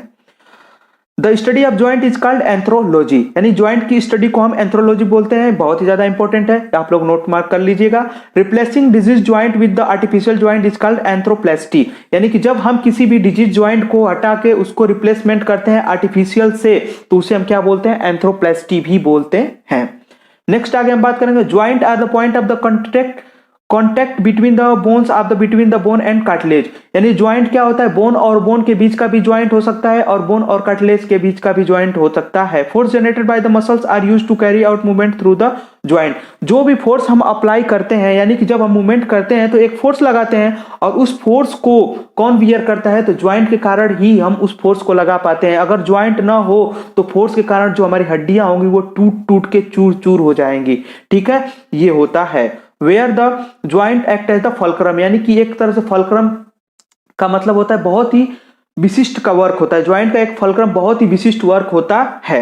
Our joint have two fundamental function, they give to skeletal muscle mobility and hold it together, यानी कि पहला होता है यानी कि ज्वाइंट का दो वर्क होता है, पहला तो स्केलेटल मसल्स को अटैचमेंट कराने का काम करती है और उसके अलावा स्केलेटल मसल्स को मूव कराने का काम करता है, यही होता है ज्वाइंट्स के दो work. Joint are divided into two category, joint को हम दो कैटेगरी में बांटते हैं। सबसे पहला होता है on the basis of function of the joint it is divided into three part, अगर हम उसके फंक्शन बेसिस पे बात करें तो ज्वाइंट को थ्री पार्ट्स में डिवाइड करते हैं। पहला आता है सिन एंड थ्रोसेस, इसमें क्या होता है, it is immovable type of joint present in the fibrous joint, it is mainly present in the axial skeletal. जो सिनेथ्रोसिस होता है वो इमूवेबल टाइप का ज्वाइंट्स होता है और ये फाइब्रस ज्वाइंट में प्रेजेंट होता है और इसमें मेनली एक्सियल स्केलेटल में ही प्रेजेंट होता है। एम्फीएर्थ्रोसिस होता है, it is the slightly movable type of joint present in the cartilaginous joint, it is also restricted in the axial skeletal, यानी कि ये जो होता है ये कार्टिलेजिनस टाइप का ज्वाइंट होता है और ये हमारे एक्सियल स्केलेटल में ही प्रेजेंट होता है। डाइएथ्रोसिस क्या होता है, इट इज द मूवेबल, डाइआर्थ्रियोसिस का होता है, it is the movable type of joint present in the synovial joint, movable joint predominant in the appendicular skeleton, यानी कि ये जो ज्वाइंट होता है यह mainly synovial types of joint होते हैं और ये हमारे अपेंडिकुलर स्केलेटल में प्रेजेंट होते हैं। तो पहला क्राइटेरिया था on the basis of function, joint को हमने थ्री पार्ट में डिवाइड किया था। पहला था सिन आर्थ्रोओसिस, यानी कि ये एक इमूवेबल टाइप का ज्वाइंट होता है और ये हमारे एक्सियल स्केलेटन में प्रेजेंट होता है। और एम्फीआर्थ्रोसिस होता है जो कि स्लाइटली मूवेबल टाइप का ज्वाइंट होता है और ये भी हमारे ये भी मूवेबल स्लाइटली मूवेबल टाइप का ज्वाइंट होता है और ये कार्टिलेजिनस ज्वाइंट में प्रेजेंट होता है और ये एक्सियल स्केलेटल में ही प्रेजेंट होता है। नेक्स्ट डाइआर्थ्रियोसिस होता है जो कि मूवेबल टाइप का ज्वाइंट होता है और ये जो होता है ये हमारे अपेंडिकुलर स्केलेटल में प्रेजेंट होता है। चलिए नेक्स्ट आगे हम बात करें criteria on the basis of the structure of the joint, it is divided into the three part. अगर स्ट्रक्चर के बेसिस पे बात करें तो ज्वाइंट होता है वो थ्री पार्ट में डिवाइड किया गया है। The structural classification mainly based on the material binding to the bone whether the not joint cavity present, यानी कि जो ये स्ट्रक्चरल बेसिस पे ज्वाइंट डिवाइड किया गया है, कौन कौन सा मटेरियल मिल के उसको ज्वाइंट कर रहा है उसी बेसिस पे हम इसको क्लासिफाई करते हैं और किसके किसके बीच में कैविटी प्रेजेंट है उसी के बेसिस पे हमने इसे डिवाइड किया है। यानी कि ज्वाइंट कैविटी किसके किसके बीच में प्रेजेंट होती है।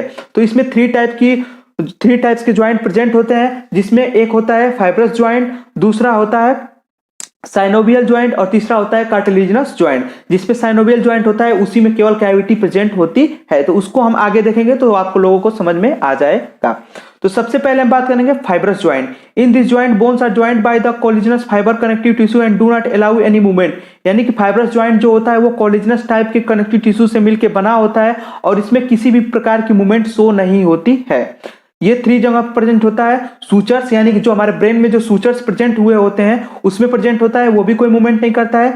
सिंडेस्मोसिस, ठीक है, सिंडेस्मोसिस होता है यानी कि प्यूबिक सिम्फेसिस वाला जो पार्ट होता है वहां पे भी प्रेजेंट होता है ये। और गोम्फोसिस मतलब जो कि आपका जो टीथ वाला पार्ट होता है, यानी कि जो भी टीथ आपका जिस जबड़े में जो होता है पैक होता है उसको हम बोलते हैं क्या, गोम्फोसिस बोलते हैं। ठीक है, ये हो गया। नेक्स्ट आगे हम बढ़ेंगे कार्टिलेजिनस ज्वाइंट। कार्टिलेजिनस ज्वाइंट क्या होता है? In this joint bone are joint together with the help of cartilage like fibrous joint they lack the joint cavity and are not highly movable. This two type of the cartilage joint so यानी कि cartilage joint में क्या होता है, ये दो cartilage से मिलके बना हुआ होता है और ये क्या होता है, इसमें भी कोई कैविटी प्रेजेंट नहीं होती। यानी फाइब्रस जो आप लोगों ने ज्वाइंट देखा उसमें भी कोई कैविटी प्रेजेंट नहीं होती है और कार्टिलेजिनस ज्वाइंट होता है उसमें भी कोई कैविटी प्रेजेंट नहीं होती है।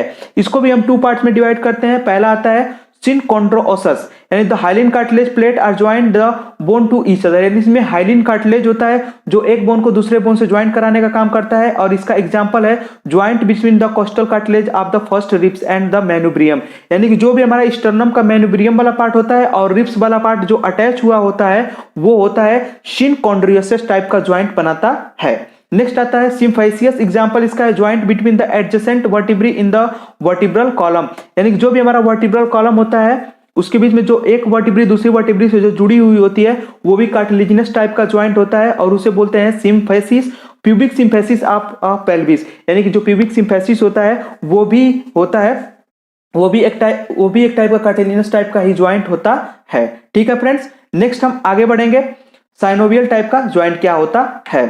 Synovial joint are characterized by the presence of the fluid-filled synovial cavity between the articulating surface of the two bones. This arrangement permits the considerable movement. Synovial joint ऐसा type का joint होता है जिसमें एक particular movement यानी कि इसमें movement बहुत ही ज्यादा इजीली होती है। ठीक है, साइनोवियल टाइप का ज्वाइंट ऐसे ज्वाइंट होते हैं जिसमें मूवमेंट होती है और इसमें कैविटी प्रेजेंट होती है। ठीक है, इसमें कैविटी प्रेजेंट होती है। Synovial cavity contains a small amount of slippery synovial fluid occupy all the free spaces within the joint capsule. इसमें क्या होता है, एक बोन दूसरे बोन के साथ ज्वाइंट होती है तो वो क्या होती है, एक कैप्सूल के अंतर्गत एक कैप्सूल होता है, कैप्सूल के ऊपर से एक बोन ज्वाइंट होती है और एक कैप्सूल के नीचे से एक बोन ज्वाइंट होती है और बीच में जो होता है वो साइनोवियल फ्लूइड भरा हुआ होता है। ठीक है, साइनोवियल फ्लूइड भरा हुआ होता है और वही उसमें मूवमेंट कराने का काम करता है। Synovial fluid has the viscous due to the hyaluronic acid secreted by the cell in the synovial membrane। यानी कि जो भी हमारी synovial membrane होती है वही सिक्रेट करती है synovial fluid और वो क्या होता है, कैसा नेचर का होता है, hyaluronic acid होता है। वो क्या होता है, hyaluronic acid होता है but it thins and become less viscous during the joint activity। जब ज्वाइंट आपका वर्क होने लगता है तो वो क्या होता है, लेस विस्कस हो जाता है। आप लोगों ने देखा होगा JCB machine.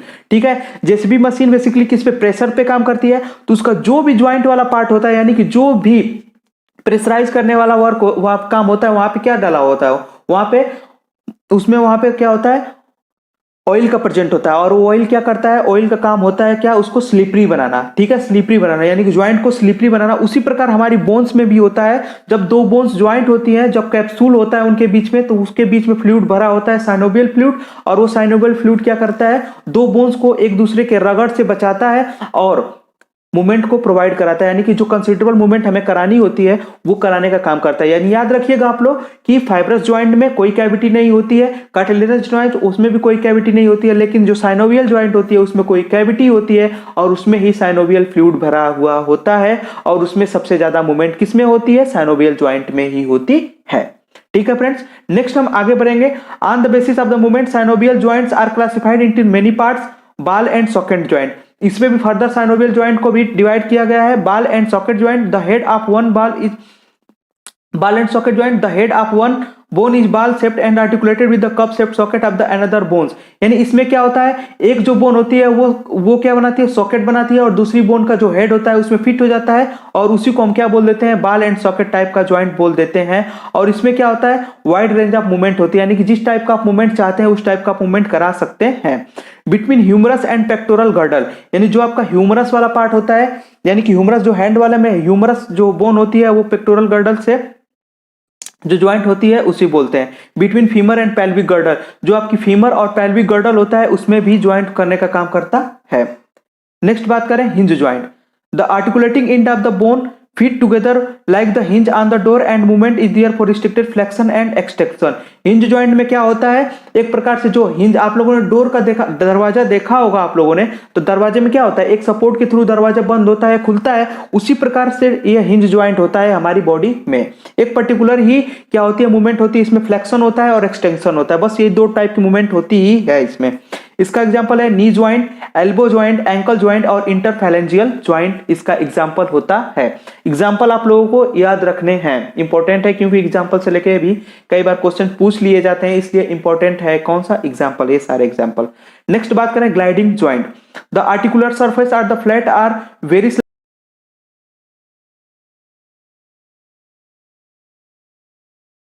slightly curved and slide over one another, but the amount of movement possible in very restricted this group of the joint is least movable at the synovial joint। यानी कि ये जो ग्लाइडिंग ज्वाइंट होता है एक दूसरे पे glide यानी कि स्लाइड करके जो मूवमेंट होता है उसी को क्या बोलते हैं, हम ग्लाइडिंग ज्वाइंट बोलते हैं। जैसे मान लीजिए आपके हाथों में क्या कार्पल्स बोन है, एक कार्पल्स बोन दूसरे कार्पल्स बोन के पास क्या करती है, स्लाइड करती है। अब स्लाइड करके जो मूवमेंट होता है उसी को क्या बोलते हैं, हम ग्लाइडिंग मूवमेंट भी बोल देते हैं। उनके बीच में जो ज्वाइंट बना उसको ग्लाइडिंग ज्वाइंट भी बोल देते हैं, और ये सबसे लीस्ट मूवेबल होता है। याद रखिएगा कि साइनोवियल मूवमेंट में बहुत सारी मूवमेंट होती है, लेकिन सबसे कम मूवमेंट किस ज्वाइंट में होती है, तो ग्लाइडिंग ज्वाइंट में सबसे कम मूवमेंट होती है। ठीक है, इसका एग्जांपल है between carpal bones, between tarsal bone और between vertebral body and cartilaginous disc. जो भी हमारी कार्टिलेजिनस डिस्क होती है और वर्टिब्रल बॉडी जो होती है, यानी वर्टिब्री की जो बॉडी होती है और जो हमारा डिस्क लगा होता है कार्टिलेज का, उसके बीच में भी यही होता है, ग्लाइडिंग ज्वाइंट होता है। नेक्स्ट बात करें pivot joint. This joint allow a bone और अ लिम्ब टू द रोटेट, यानी कि इससे हम क्या कर सकते हैं, अपने लिम्ब को रोटेट कर सकते हैं। On bone fit to a hoop shaped ligament that hold it close another bone in allow in the rotate in the ring, यानी कि ये उसको क्या कर सकता है, इजिली रोटेट करने का काम करता है। और इसका एग्जांपल है Atlas and axis of the cervical vertebrae, यानी कि जो भी आपके एटलस और एक्सिस, यानी कि जो आपकी सर्वाइकल वर्टिब्री होती है, यानी कि सर्वाइकल वर्टिब्री नंबर कितना होता है, 7, जो उसमें से 2 होती है एटलस और एक्सिस। ठीक है, उसके बीच में तो ज्वाइंट बनता है वो होता है पाइवट टाइप का ज्वाइंट होता है, जिससे आपका एक पॉसिबल मूवमेंट हो सके। ठीक है, ये होता है पाइवट ज्वाइंट। नेक्स्ट आगे बात करें condyloid joint। A condyle is a smooth rounded projection on a bone and is a condyloid joint। It sits with cup shaped depression on the other bone। इसमें condyle joint भी क्या होता है, basically इसमें क्या होता है, एक कप शेप्ड स्ट्रक्चर होता है और एक सॉकेट लाइक स्ट्रक्चर, उसमें क्या होता है, फिट हो जाता है। लेकिन ये बॉल एंड सॉकेट जॉइंट से क्या होता है, डिफरेंट होता है। इसे क्या होता है, कॉन्डिलॉइड जॉइंट बोलते हैं। एग्जाम्पल इसका है मेटाकार्पल एंड फैलेंजेज।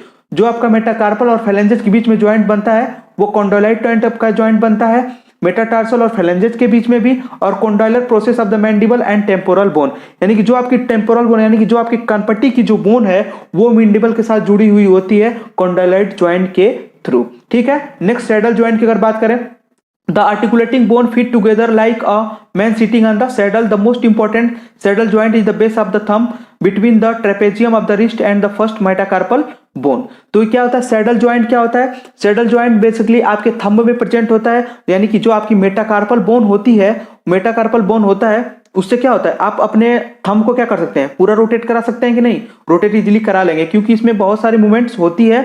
ठीक है, और ये फर्स्ट मेटाकार्पल जो आपका बोन होता है, फर्स्ट मेटाकार्पल बोन होती है और रिस्ट की जो आपकी ट्रेपेजियम बोन होती है उसी के साथ ये क्या होता है, ज्वाइंट बना हुआ होता है। ठीक है, उसी के साथ ये ज्वाइंट हुआ होता है, इसलिए आप इजीली अपने जो अंगूठा होता है उसको सभी जगहों पे अपनी सभी फिंगर को आप टच करेंगे और अंगूठे से टच कर लेंगे। क्यों, क्योंकि सैडल ज्वाइंट के कारण। ठीक है, नेक्स्ट आगे हम बात करेंगे disorder of the bone and joint. कौन कौन से डिसऑर्डर्स होते हैं जो बोन और ज्वाइंट्स में होते हैं उसके बारे में हम डिस्कशन करते हैं। सबसे पहले आता है arthritis, inflammation of the joint. Joint के इन्फ्लेमेशन को ही हम बोलते हैं आर्थराइटिस। अब आता है rheumatoid arthritis. It is the chronic progressive inflammatory anti auto immune disorder in which the body immune system attacks it own tissue, यानी कि रूमेटॉइड आर्थराइटिस एक ऐसा progressive inflammatory auto immune disorder होता है। यानी कि ऑटो इम्यून का मतलब ये होता है कि हमारी बॉडी खुद उसके अगेंस्ट वर्क करने लगती है, उसी को क्या बोलते हैं, ऑटो इम्यून बोलते हैं।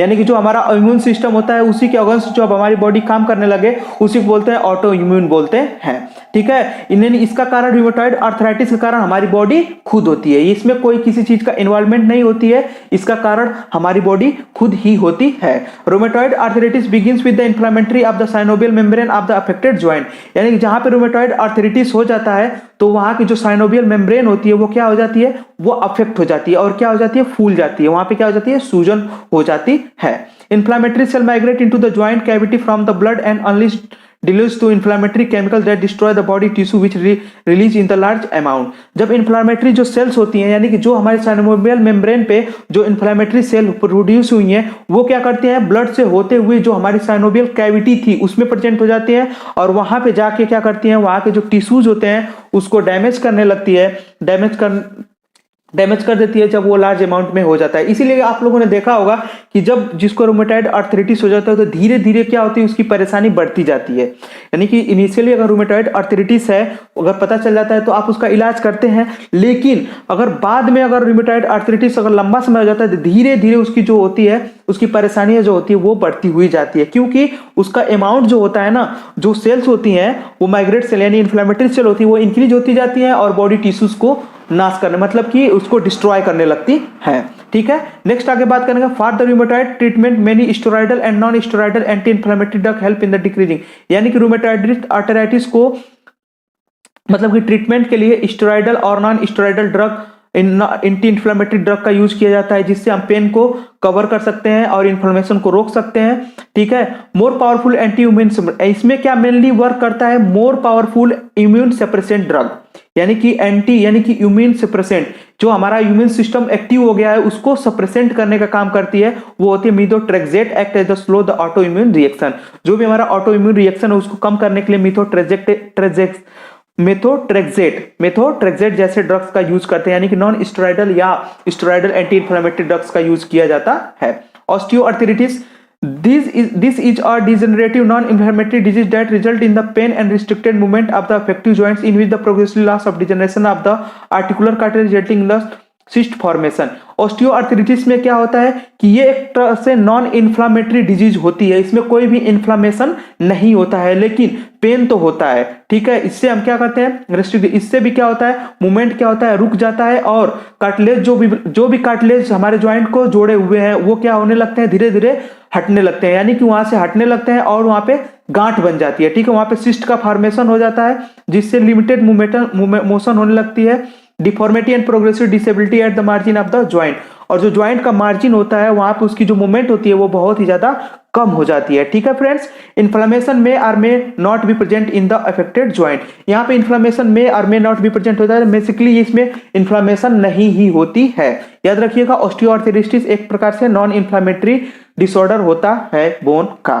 ठीक है फ्रेंड्स, यहां तक हमने पढ़ लिया ऑस्टियोआर्थराइटिस। ठीक है, अब देखिए आगे बढ़ते हैं, psoriasis arthritis. Psoriasis is the one of the group of the disorder known as the spondyloarthropathies, यानी कि सोरियोसिस यानी कि एक डिसऑर्डर होता है हमारे बोन्स का जिसको हम स्पेंडाइलोआर्थोपैथीज भी बोलते हैं। Psoriatic arthritis affect some people who has the psoriasis disease is caused by the patches skin top with silvery scales at the joint points, यानी इसमें क्या होता है कि सिल्वरी स्केल्स और स्किन का जो टॉप पॉइंट होता है वहां पे पैचेज आ जाने लगते हैं। ठीक है, जैसे वहां पे क्या होने लगता है, रेडनेस आने लगती है, वहां पे रेडनेस जो ज्वाइंट वाला पार्ट होता है वहां पे आप लोगों को सोरियोसिस हो जाए तो वहां पे क्या होता है, रेडनेस आने लगती है, वहां पे बहुत ज्यादा ईचिंग होने लगती है और वहां पे क्या होता है, कभी कभी तो स्वेलिंग हो जाती है और वहां से वो ज्वाइंट क्या हो जाता है, इफेक्ट हो जाता है, उसी को क्या बोलते हैं, सोरियोसिस आर्थराइटिस भी बोलते हैं। अब आता है bursitis। Bursitis is a painful condition that affects the small fluid-filled sac called Versailles, यानी कि वर्साइटिस जो होती है एक पेनफुल कंडीशन होती है जो कि स्मॉल फ्लूइड, यानी कि जो भी आपका ज्वाइंट था वहां पे एक स्मॉल फ्लूइड कंटेंट हो जाता है, जिसे क्या बोलते हैं, वर्साई बोल देते हैं। Bursae at fibrous sac lined with the synovial membrane and containing the synovial fluid. इसमें क्या होता है, जो साइनोवियल मेम्ब्रेन आपकी जो साइनोवियल फ्लूइड कंटेन कर रही है उसी के पास में होता है। ये वर्साई जो होता है एक फाइबर्स की तरह हो जाता है और वहीं पे क्या बना लेता है, एक फ्लूइड भर जाता है, वो सिस्ट की तरह बना लेता है, जिससे बहुत ज्यादा ही पेन होता है और इन्फ्लामेशन हो जाता है। Most common location of the bursitis is the shoulder, elbow and hip. और इसका सबसे कॉमन जगह कौन कौन सा है, शोल्डर, एल्बो और हिप वाला पार्ट होता है। नेक्स्ट हम बात करेंगे गाउट। गाउट बहुत ही ज्यादा बहुत ज्यादा डिजीज, यानी कि बहुत ज्यादा ही ज्वाइंट डिसऑर्डर, सबसे ज्यादा ज्वाइंट डिसऑर्डर होने वाला लगभग हमें लगता है कि गाउट ही होगा। बहुत सारे लोगों को गाउट होता है, यानी कि उसको हिंदी में क्या बोलते हैं, गठिया बोलते हैं। Uric acid is the normal waste product of the nucleic acid metabolism is ordinarily excreted in the urine without any problem. Uric acid हमारी बॉडी से जो भी एक्सक्रेटा मटेरियल होता है वो मेनली यूरिक एसिड या यूरिया के फॉर्म में रिलीज होता है। अगर कोई प्रॉब्लम नहीं है तो इजिली हमारे शरीर से पास आउट हो जाता है। But however, when blood level of the uric acid rise excessively, it may deposit at the needle-shaped urate crystal in the soft tissue of the joint। और किसी कारण बस अगर हमारे बॉडी से यूरिक एसिड पास नहीं हो रहा है, ठीक है, किसी कारण बस अगर हमारी बॉडी से यूरिक एसिड पास नहीं होता तो वो हमारे जो सॉफ्ट टिश्यूज होते हैं उसमें क्या होने लगता है, इकट्ठा होने लगता है। अब क्या होता है, गाउट इज द फॉर्म, अब वो इकट्ठा होने लगता है। अब जैसे ही वो इकट्ठा होगा तो वो वहां पे जो साइनोवियल मेम्ब्रेन होगी उसको क्या करेगा, वो उसको डिस्ट्रॉय करेगा। अब डिस्ट्रॉय करेगा तो जो हमारा ज्वाइंट में पेन, उसके बाद से इन्फ्लामेशन, ये सब होना क्या है, लाजमी होता है। ठीक है, gout is far more common in men than in women because men जो गाउट है the higher blood level of uric acid women के कंपैरिजन में। क्यों, क्योंकि ह्यूमन जो ब्लड यानी कि higher blood level of the uric acid, यानी जो मैन होता है, मैन में ब्लड यानी कि यूरिक एसिड, ब्लड में यूरिक एसिड का लेवल जो होता है वो बहुत ज्यादा ही होता है, इसलिए मेन में ये कॉमन रोग होता है। Untreated gout can be very destructive. The articulating bone end fuse and immobilize the joint। यानी कि जो भी अनट्रीटेड गाउट्स होता है वो वेरी डिस्ट्रक्टिव, बहुत ही ज्यादा पेनफुल होता है, और articulating bone infuse and immobilise the joint. और वो क्या होता है, ज्वाइंट को क्या कर देती है, इमोबिलाइज बना देती है, यानी कि वो उसको मोबाइल नहीं, यानी कि वो ज्वाइंट से को क्या कर देती है, पूरी तरह से खराब कर देती है। आप सिंपली समझे कि जब गाउट्स हो जाता है तो वो ज्वाइंट्स को पूरी तरह से नष्ट कर देता है, यानी कि डिस्ट्रॉय कर देता है। नेक्स्ट पॉइंट बात करें, an inflammatory response follow leading to the agonising painful attack of the gouty arthritis और गाउट। यानी कि एक इन्फ्लामेशन हो जाता है जब आपको गाउट हो जाएगा, यानी कि जो भी गाउट वाले पेशेंट होंगे आप देखेंगे तो वहां पे क्या हो जाता है, बहुत ही ज्यादा इन्फ्लामेशन हो जाएगा। और एगोनाइजिंगली, यानी कि एगोनाइजिंगली का मतलब होता है बहुत ही ज्यादा पीड़ादायक जो होता है, पेनफुल, यानी कि पेन होता है वहां पे। The initial attack typically affect the joint often at the base of the grid toes. Initial attack इसका कहीं भी हो सकता है, लेकिन ये फाइनली जो हमारा ग्रिड टोज वाला पार्ट होता है, यानी कि ग्रिड टो वाला पार्ट होता है, वहीं पे इसका बहुत ज्यादा ही इफेक्ट होता है, जिसको आप एडी बोलते हैं ना, एडी वाला पार्ट होता है, वहीं पे बहुत ज्यादा ही ये होता है। ठीक, patient are advise to drink plenty of water. इसमें जो अगर पेशेंट को क्या किया जाता है कि बहुत ज्यादा मात्रा में पानी पीने के लिए बोला जाता है। To avoid the excessive alcohol consumption, और बोला जाता है कि आप एल्कोहल का कंजप्शन कम कीजिए। इसीलिए सभी बोलते हैं कि एल्कोहल का कंजप्शन कम किया कीजिए। कोई भी हो उसको आप सलाह दीजिए कि एल्कोहल का कंजप्शन कम करे, क्योंकि अगर हो गया एक बार गाउट, यानी कि एक बार गठिया हो गया तो आप गठिया हो जाएंगे फिर। ठीक है, अगर एक बार अल्कोहल पीने की वजह से गठिया हो गया तो वो आदमी भी गठिया हो जाएगा। ठीक है, इसलिए आप अल्कोहल कंजप्शन से बचें या और दूसरे किसी को भी अल्कोहल कंजप्शन से रोकें। ठीक है, several drugs, colchicine, non steroidal anti inflammatory drugs, glucocorticoid and other terminated prevent the gout attack. यानी कि जो कोल्चिसिन, एंटी इंफ्लेमेटरी ड्रग्स और अदर जो भी एंटीबायोटिक्स वगैरह होती हैं वो गाउट अटैक्स को रोकने के लिए बस हेल्प किया जा सकता है। ठीक है फ्रेंड्स, इसलिए अल्कोहल का यूज कम किया करें या करने की सलाह दें। ठीक है, नेक्स्ट आगे हम बढ़ते हैं, osteoporosis, age related disorder characterized by the decreased bone mass and increase chance of the fracture. इसमें ऑस्टियोपोरोसिस में जो बोन की मास होती है वो क्या होती है, कम होती जाती है, यानी कि जो बोन होती है उसका जो मास होता है वो कम होता जाता है, यानी बोन धीरे धीरे डिस्ट्रॉय होती जाती है। It is widely seen in the female than male, यानी कि ये फीमेल में बहुत ज्यादा देखने को मिलती है than the male due to decrease level of the estrogen in female. यानी कि फीमेल एस्ट्रोजन में सीक्रेट होता है, आप लोगों को पता होगा during the menstrual cycle estrogen release होता है और वही क्या करता है, अगर वो रिलीज ना हो तो जो फीमेल की बोन्स होती है वो बहुत ज़्यादा वीक हो सकती है और वही रिस्पॉन्सिबल होता है इसके लिए। ठीक है, तो आप लोगों ने देखा होगा कि जब एज ढल जाती है लोगों की, यानी कि जब ओमेन यानी कि जब फीमेल की एज ढल जाती है ज़्यादा, तो उसमें बोन फ्रैक्चर होने के बहुत ज़्यादा चांसेस होते हैं। क्यों? क्योंकि उस समय एस्ट्रोजन का लेवल बहुत ज़्यादा ही कम होता है। अगर मान लीजिए अगर एडल्ट में देखा जाए तो एडल्ट फीमेल में एस्ट्रोजन का लेवल सही होता है, इसलिए बोन फ्रैक्चर्स के चांस थोड़े कम होते हैं। लेकिन अगर देखा जाए देखा जाए बुजुर्ग यानी कि किसी फीमेल यानी कि एजेड फीमेल में देखा जाए तो वहां पे बोन फ्रैक्चर के चांस क्या होते हैं, बहुत ही ज्यादा होते हैं। ठीक है, तो ये एस्ट्रोजन के लेवल के कारण ही होता है। पैगेट्स डिजीज होता है,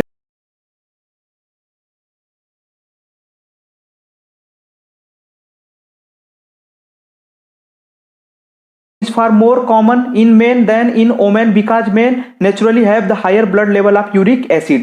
जो गाउट होता है वो मेन में ज्यादा होता है ओमेन के कंपैरिजन में। क्यों? क्योंकि ह्यूमन जो ब्लड यानी कि higher blood level of the uric acid, यानी जो मैन होता है मैन में ब्लड यानी कि यूरिक एसिड ब्लड में यूरिक एसिड का लेवल जो होता है वो बहुत ज्यादा ही होता है, इसलिए मेन में ये कॉमन रोग होता है। Untreated gout can be very destructive the articulating bone in fuse and immobilize the joint। यानी कि जो भी अनट्रीटेड गाउट्स होता है वो वेरी डिस्ट्रक्टिव, बहुत ही ज्यादा पेनफुल होता है और articulating bone infuse and immobilise the joint. और वो क्या होता है, ज्वाइंट को क्या कर देती है, इमोबिलाइज बना देती है, यानी कि वो उसको मोबाइल नहीं, यानी कि वो ज्वाइंट्स को क्या कर देती है, पूरी तरह से खराब कर देती है। आप सिंपली समझे कि जब गाउट्स हो जाता है तो वो ज्वाइंट्स को पूरी तरह से नष्ट कर देता है, यानी कि डिस्ट्रॉय कर देता है। नेक्स्ट पॉइंट बात करें, an inflammatory response follow leading to the agonising painful attack of the gouty arthritis और गाउट। यानी कि एक इन्फ्लामेशन हो जाता है जब आपको गाउट हो जाएगा, यानी कि जो भी गाउट वाले पेशेंट होंगे आप देखेंगे तो वहां पे क्या हो जाता है, बहुत ही ज्यादा इन्फ्लामेशन हो जाएगा और एक एगोनाइजिंगली यानी कि एगोनाइजिंगली का मतलब होता है बहुत ही ज्यादा पीड़ादायक जो होता है, पेनफुल यानी कि पेन होता है वहां पे। The initial attack typically affect the joint often at the base of the grid toes. Initial attack इसका कहीं भी हो सकता है, लेकिन ये फाइनली जो हमारा ग्रिड टोज वाला पार्ट होता है यानी कि ग्रिड टो वाला पार्ट होता है वहीं पे इसका बहुत ज्यादा ही इफेक्ट होता है, जिसको आप एडी बोलते हैं ना, एडी वाला पार्ट होता है वहीं पे बहुत ज्यादा ही ये होता है। ठीक, patient are advise to drink plenty of water. इसमें जो अगर पेशेंट को क्या किया जाता है कि बहुत ज्यादा मात्रा में पानी पीने के लिए बोला जाता है। To avoid the excessive alcohol consumption, और बोला जाता है कि आप अल्कोहल का कंजप्शन कम कीजिए। इसीलिए सभी बोलते हैं कि अल्कोहल का कंजप्शन कम किया कीजिए। कोई भी हो उसको आप सलाह दीजिए कि अल्कोहल का कंजप्शन कम करे, क्योंकि अगर हो गया एक बार गाउट यानी कि एक बार गठिया हो गया तो आप गठिया हो जाएंगे फिर। ठीक है, अगर एक बार अल्कोहल पीने की वजह से गठिया हो गया तो वो आदमी भी गठिया हो जाएगा। ठीक है, इसलिए आप अल्कोहल कंजप्शन से बचें या और दूसरे किसी को भी अल्कोहल कंजप्शन से रोकें। ठीक है, several drugs colchicine non steroidal anti inflammatory drugs glucocorticoid and other terminated prevent the gout attack. यानी कि जो कोल्चिसिन एंटी इंफ्लेमेटरी ड्रग्स और अदर जो भी एंटीबायोटिक्स वगैरह होती हैं वो गाउट अटैक्स को रोकने के लिए बस हेल्प किया जा सकता है। ठीक है फ्रेंड्स, इसलिए अल्कोहल का यूज कम किया करें या करने की सलाह दें। ठीक है, नेक्स्ट आगे हम बढ़ते हैं, osteoporosis. Age related disorder characterized by the decreased bone mass and increase chance of the fracture. इसमें ऑस्टियोपोरोसिस में जो बोन की मास होती है वो क्या होती है, कम होती जाती है, यानी कि जो बोन होती है उसका जो मास होता है वो कम होता जाता है, यानी बोन धीरे धीरे डिस्ट्रॉय होती जाती है। It is widely seen in the female than male, यानी कि ये फीमेल में बहुत ज्यादा देखने को मिलती है than the male due to decrease level of the estrogen in female. यानी कि फीमेल एस्ट्रोजन में सीक्रेट होता है, आप लोगों को पता होगा during the menstrual cycle estrogen release होता है और वही क्या करता है, अगर वो रिलीज ना हो तो जो फीमेल की बोन्स होती है वो बहुत ज्यादा वीक हो सकती है और वही रिस्पॉन्सिबल होता है इसके लिए। ठीक है, तो आप लोगों ने देखा होगा कि जब एज ढल जाती है लोगों की, यानी कि जब फीमेल की एज ढल जाती है ज्यादा तो उसमें बोन फ्रैक्चर होने के बहुत ज्यादा चांसेस होते हैं। क्यों? क्योंकि उस समय एस्ट्रोजन का लेवल बहुत ज्यादा ही कम होता है। अगर मान लीजिए अगर एडल्ट में देखा जाए तो एडल्ट फीमेल में एस्ट्रोजन का लेवल सही होता है, इसलिए बोन फ्रैक्चर्स के चांस थोड़े कम होते हैं। लेकिन अगर देखा जाए बुजुर्ग यानी कि किसी फीमेल यानी कि एजेड फीमेल में देखा जाए तो वहां पे बोन फ्रैक्चर के चांस क्या होते हैं, बहुत ही ज्यादा होते हैं। ठीक है, तो ये एस्ट्रोजन के लेवल के कारण ही होता है। पैगेट्स डिजीज होता है, Paget disease is a disorder of the bone remodelling where the normal balance between bone bonding building and the bone break down becomes disorganised and both osteoclast and osteoblast cells, ठीक है, becomes abnormality active. Paget disease क्या होती है, इसके अंतर्गत क्या होती है, जो हमारे बोन पहले उसका स्ट्रक्चर था वो क्या हो जाता है, रीमॉडलिंग हो जाता है, उसकी स्ट्रक्चर में क्या होती है, चेंजेज आने लगते हैं। और ये चेंजेस किसके कारण आते हैं, ऑस्टियोब्लास्ट और ऑस्टियोक्लास्ट, यानी कि ऑस्टियोब्लास्ट यानी कि न्यू बोन फॉर्मेशन होने लगता है, और ऑस्टियोक्लास्ट का मतलब भी लगभग सेम ही होता है कि जो डिजेनरेटिव बोन सेल्स होती हैं वो फिर से नई बोन्स बनाने का काम करने लगती हैं, जिससे वो एबनॉर्मली एक्टिव हो जाती हैं और बहुत सारे बोन मास बनने लगते हैं, जिससे कि हमारा जो बोन होता है पहले जो नॉर्मल पोजीशन में था अब वो क्या हो जाता है, रीमॉडलिंग हो जाता है, यानी कि उसका साइज और शेप क्या हो जाता है, बदल जाता है। The bone deposited is soft and structurally abnormal, this predisposes to the deformity and fracture commonly to the pelvis, femur, tibia and skull. और ये कहां पे मेनली देखा जाता है, पेल्विस, फीमर, टिबिया और स्कल वाले बोन में ही देखा जाता है। नेक्स्ट आगे बात करें Lyme disease. Lyme disease is an inflammatory disease caused by the spirochete bacteria transmitted by the bite of the tick that live on mice and deer. यानी कि लाइमी डिजीज होती है जो कि एक इन्फ्लामेटरी डिजीज होती है जो कि स्पाइरोचिट बैक्टीरिया के द्वारा फैलता है, और ये बैक्टीरिया कहां प्रेजेंट होते हैं, माइस और डियर। अभी हाल ही में आप लोगों ने लेप्टोस्पाइरोसिस के बारे में सुना होगा जो कि माउस के द्वारा फैलता था। इसी प्रकार से ये भी एक बैक्टीरिया होते हैं जो कि माइस और डियर के ऊपर प्रेजेंट होते हैं और ये इस डिजीज का कारण बनते हैं, ठीक है। तो इसलिए आप लोग जो भी ये जानवर होते हैं इससे भी दूर रहने की कोशिश किया कीजिए फ्रेंड्स, ठीक है। It often results in the joint pains and arthritis especially in the knees and the characterized by the skin rashes, flu like symptom and the forking thickenings, ठीक है। इसका जो सिम्टम आता है वो क्या होता है, skin rashes, flu like symptoms आने लगे, लीज, फॉगी थिकनिंग होने लगेगी। Antibiotic therapy is useful treatment, और इसमें क्या होता है, एंटीबायोटिक थेरेपी ही यूजफुल होती है। Writers syndromes, these syndromes may be precipitated by the chlamydia trachomatis infections that affected joints are usually those by the lower limb। ये क्या होता है, राइटर सिंड्रोम्स होता है, इसमें क्या होता है, क्लैमिडिया ट्राइकोमेटिस एक इन्फेक्शन होता है, ये क्लैमिडिया ट्राइकोमेटिस होता है जिसके द्वारा इन्फेक्शन फैला होता है और वो लोअर लिम्ब को ही मेनली क्या करता है, इफेक्ट